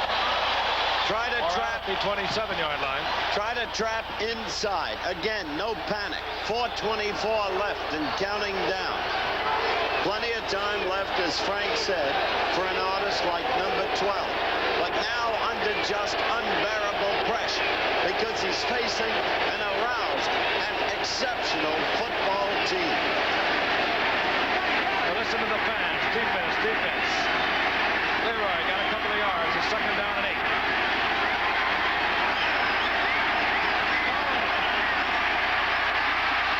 Has the time. Has the receiver, Duriel Harris. Harris tries to get free from Willie Alexander, but he goes down in Oiler territory at the 42, and Greasy brings him roaring back again. He's amazing. A great play. Greasy really paid for it. Look at this. Right side. There it is. He unloaded on Greasy just as Bob turned it loose. Had Duriel been able to break this tackle, the lead would have changed hands again. A great tackle by Willie Alexander. There's the rush. Now watch 65. Elvin Buffet. Oh! Greasy 19 of 28, 267 yards. Clock ticking away. 3 minutes, 20 seconds remaining in the game. 28-23, the Oilers over the Dolphins. Going for Tillman.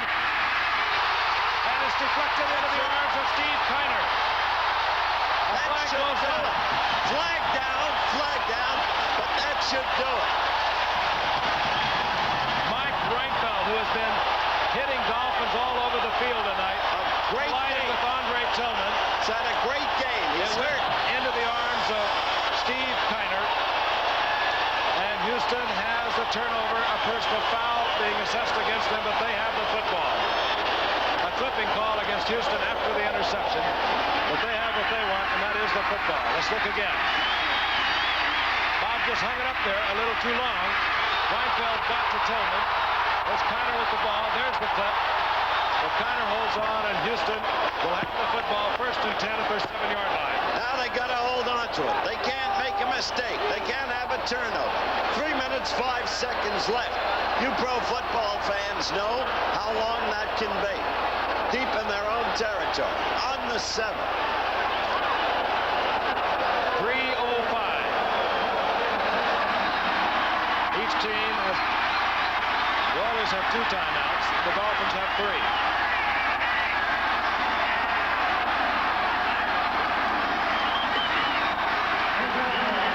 Tim Wilson, you saw him cover the football because he knows the Dolphins will be trying to draw him loose. The hands will be groping in there. He gets 4. It'll be 2nd and 6. Pastorini, been around for 8 years. He'll use every second on that clock, if you can see it, either end zone, counting down from 30.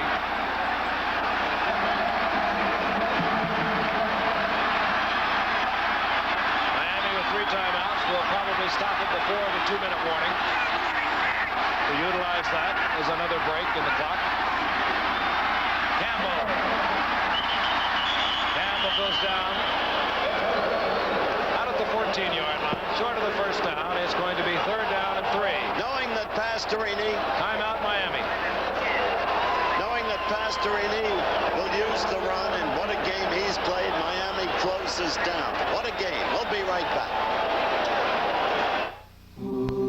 In ancient times, people worshipped winged gods, symbols of freedom and strength. But today, every man has wings to fly to Persepolis and other legendary lands of the Middle East, or anywhere else in the world, on a Boeing 747.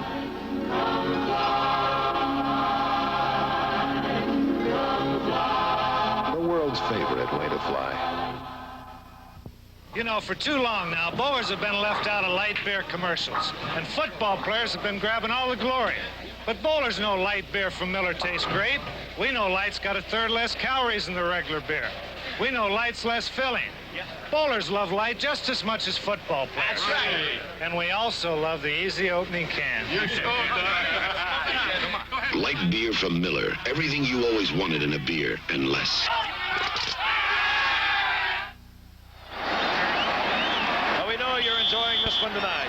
watching Earl Campbell and the Houston Oilers battle the Miami Dolphins. Key play now for Houston.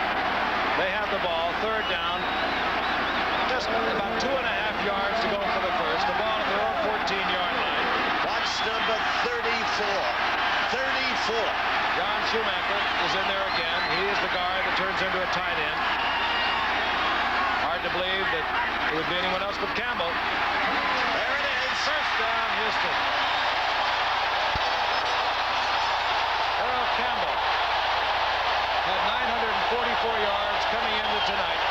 He has gained 117 tonight. He's at 1,061 yards. There's the 2-minute warning. Houston now in great shape. They lead 28-23. We'll be right back. Solidness and friendliness. You like the likes of Opal. Nimbleness and spaciousness. You like the likes of Opal. There are lots of things to like about our trusty little Opal, like tender, loving workmanship. So if you're looking for a great Japanese car, look for a great American name. You like the likes, the sheer delights. You like the likes of Opal. Welcome to our people-pleasing places. Mr. Carlin, your briefcase. We are people-pleasing places. Holiday Inn hotels are #1 in the world with the best standards. Everything all right, sir? Everything's just fine. People-pleasing standards to help make your trip successful. Wherever you go in this whole big traveling world. We want to make you comfortable. Holiday Inn is #1 in people-pleasing. We're going to pause quickly. 5 seconds till our stations all along the line. Let you know who's bringing you this football game. 13 in Houston, KTRK TV. The situation. 2 minutes remain to play. The Oilers have a 28-23 lead. They have a first down. The ball at their own 18-yard line. Miami can stop the clock 2 more times with timeouts. It boils down to, well, let's hang on to the football. Don Shula, who's been here before, unruffled. He knows there's tomorrow. He knows he has a class football team. And they have met another one tonight. Campbell. Hit right at the line of scrimmage. Moves forward. A yard and a half. It'll be second down and 8. Tonight is Earl Campbell's 6th 100-yard game of the season. His lowest game all season, 71 yards. And that's not bad. We have had 45 first downs. You can't walk on oil. That's what the sign says. Over 700 yards gained by both teams on offense. Just a great game. On second and 8. Campbell just outruns everyone to the right. And look out. He's gone. He may take it all the way. Puts his head down. 80-yard touchdown. This is over. What a show this man has put on tonight. All right. Ran around the block of Wilson. Turned on that speed, but down the sidelines. Forget it. What you've seen tonight, ladies and gentlemen, is a truly great football player. In the late moments, take total personal command of a game. And you have seen the Houston Oilers on national television establish that they are an exceptional football team. They're beating a great team tonight. Watch it again. Look at him go around that block. See that block and that block, and that was all he needed. And Toll had no chance. He knew he couldn't catch him. And no way that Curtis Johnson tried to track him down and couldn't. And it's officially 81 yards. An extraordinary personal performance, an extraordinary team performance. The Houston Oilers, an underpublicized team, an underrated team. Look at those statistics. 199 yards, 28 rushes, 4 touchdowns. What a football play. What a game. And our congratulations to an exceptional Houston football team. Tony Fritz for the conversion.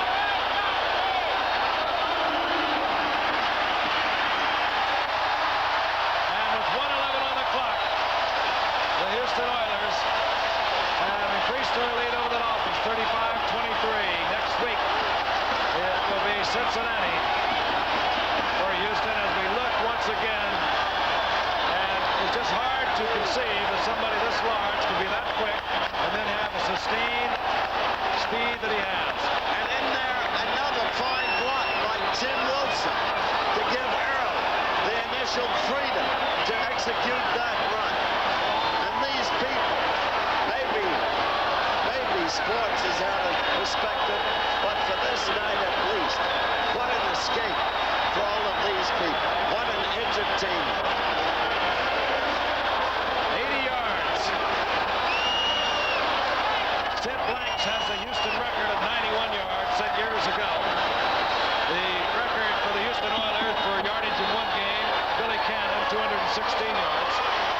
But this man, what a show he's put on tonight. And he has moved into the lead of the National Football League, passing his adversary tonight, Del Williams. Fritz hits it. It'll be Gary Davis. Bobbles the ball. Picks it up. And out to the 24-yard line. 1 minute and 6 seconds remain for the Miami Dolphins. They have 2 timeouts. I have to look back to Frank's interview with Bum Phillips, the man who wears the expensive cowboy boots. And the crowd roars as the PA announcer tells them about Earl Campbell's statistics and how he passed Delvin Williams. And he sits there, quiet and composed, well within himself. A team player. They're in the new standings, 13 yards ahead of the great Miami run. And more than that, ahead of Walter Payton and Tony Dorsett. Bob Greasy is not out of the realm of possibility. He has to strike quickly and then get an onside kick. He goes with the screen. Here's Norm Bulash. And Bulash, who played his college football at TCU, gets out to the 47-yard line. There is Bum Phillips. There's the man who deserves so much credit. A reporter asked me recently, what do you think of Bum Phillips? Not much, huh? I said, so much smarter than people think or have been led to believe, and he is. Greasy on to Gary Davis. And Davis lunges forward to the first down. As Greasy goes down quickly, Miami stops the clock. They now have 1 timeout. And Bob Greasy holds it and pays for it. He had to wait until Gary Davis uncovered coming out of the backfield. You saw him circling to the left. And there he is, pounded to the turf.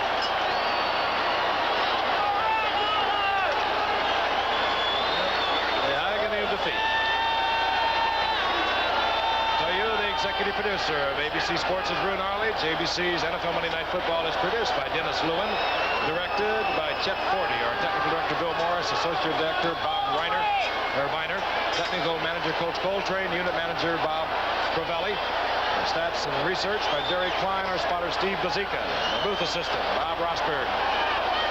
27 seconds remaining in the game. Oilers 35, the Dolphins 23. Miami has 1 timeout. And not a bad night for Bob Greasy. 300-yard game. I'd just like to say that for years, that's what the standings will look like after this game is over. For years, the NFL has had the best propaganda machine in American sports, and a lot of it has been just that. That's what the standings will look like in the Central Division, just propaganda. But tonight's game lived up to all of the propaganda. And both teams are to be congratulated, both of them. What a weird set. I've never seen that. Not too effective. Greasy goes down. Houston turns it loose. They're, of course, totally disregarding run. Ken Kennard, 71, in there on Greasy. Whom you have to have total respect off his performance tonight. Greasy and Kennard, tough in there, having a great game tonight. Look at it again. Andy Doris on top, Kennard right there. They'll start the clock. The receivers are back and ticking away inside 20 seconds. Greasy conserving his final timeout. Hangs it up, hoping for a deflection. And he a completion down at the 11-yard line. Complete, and it was taken down there by Bo Rather, recently acquired, but the clock now stopped with 5 seconds. Interesting that Bo Rather, number 85, caught that football a number of years back. I spent a week at Biscayne College with the Dolphins in training camp doing a series of specials on them. Bo Rather. Now, Bo Rather at that point in time had been the Dolphins' 4th-round draft choice, and he was a good-looking athlete. But that was when Miami was the Super Bowl champions, and they had no room for Rather. They had too many other receivers, so they let him go, and he went to the Chicago Bears. Now he's back with them because Shula remembered him, and there's no quit in either of those men. They can't win this game, they know it, but there's no quit in them, as Campbell smiles understandably joyfully. What a performance by him. How we look at Earl Campbell, we'll tell you the next week Houston is home for Cincinnati, then they play Pittsburgh right here, then they have New Orleans in the Superdome, and they close here with San Diego. 3 of their final games to be played, 3 of their 4 final games to be played indoors, so to speak. Miami will be home for the Jets next week, then they will travel to Washington, home for Oakland, and then we'll see them against New England December the 18th. Houston is keeping the pressure on Pittsburgh, Frank, which snaked by Cincinnati by 1 point yesterday, and we've got Pittsburgh against the 49ers, who yesterday scared the Rams to death and who are beginning to play football. So next Monday's game becomes an excitement of its own. Could be the final play of just a super football game. In the end zone to Jimmy Cephalo, touchdown, and the clock has run out. So Bob Greasy has had himself quite a night. No time remaining on the scoreboard clock.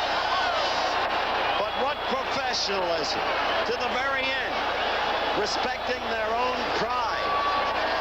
We'll have the conversion, if you might be wondering why. Well, it could quite possibly down the line and have been tiebreakers in playoffs. It could play a role.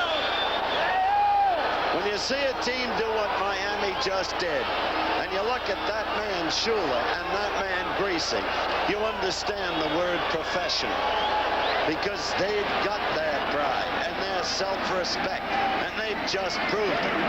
They are what sports are supposed to be about. And Premier, game is over. Oilers win it 35-29 over 31. Once again, the final score, Houston 35, Miami 30. And be sure to join us this Thanksgiving weekend for exciting football action. Coverage begins Friday at 1 Eastern Time with ABC's NCAA College Football. Pittsburgh goes against number 1 ranked Penn State.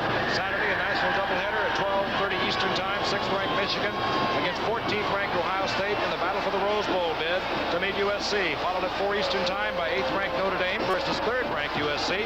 Then on Monday, ACC's NFL Monday Night Football at 9 Eastern Time. The Pittsburgh Steelers versus the San Francisco 49ers. Top NCAA and NFL football action this Thanksgiving weekend over most of these ABC stations. Travel arrangements made through and a promotional fee paid by United Airlines. United built the largest airline in the free world around you.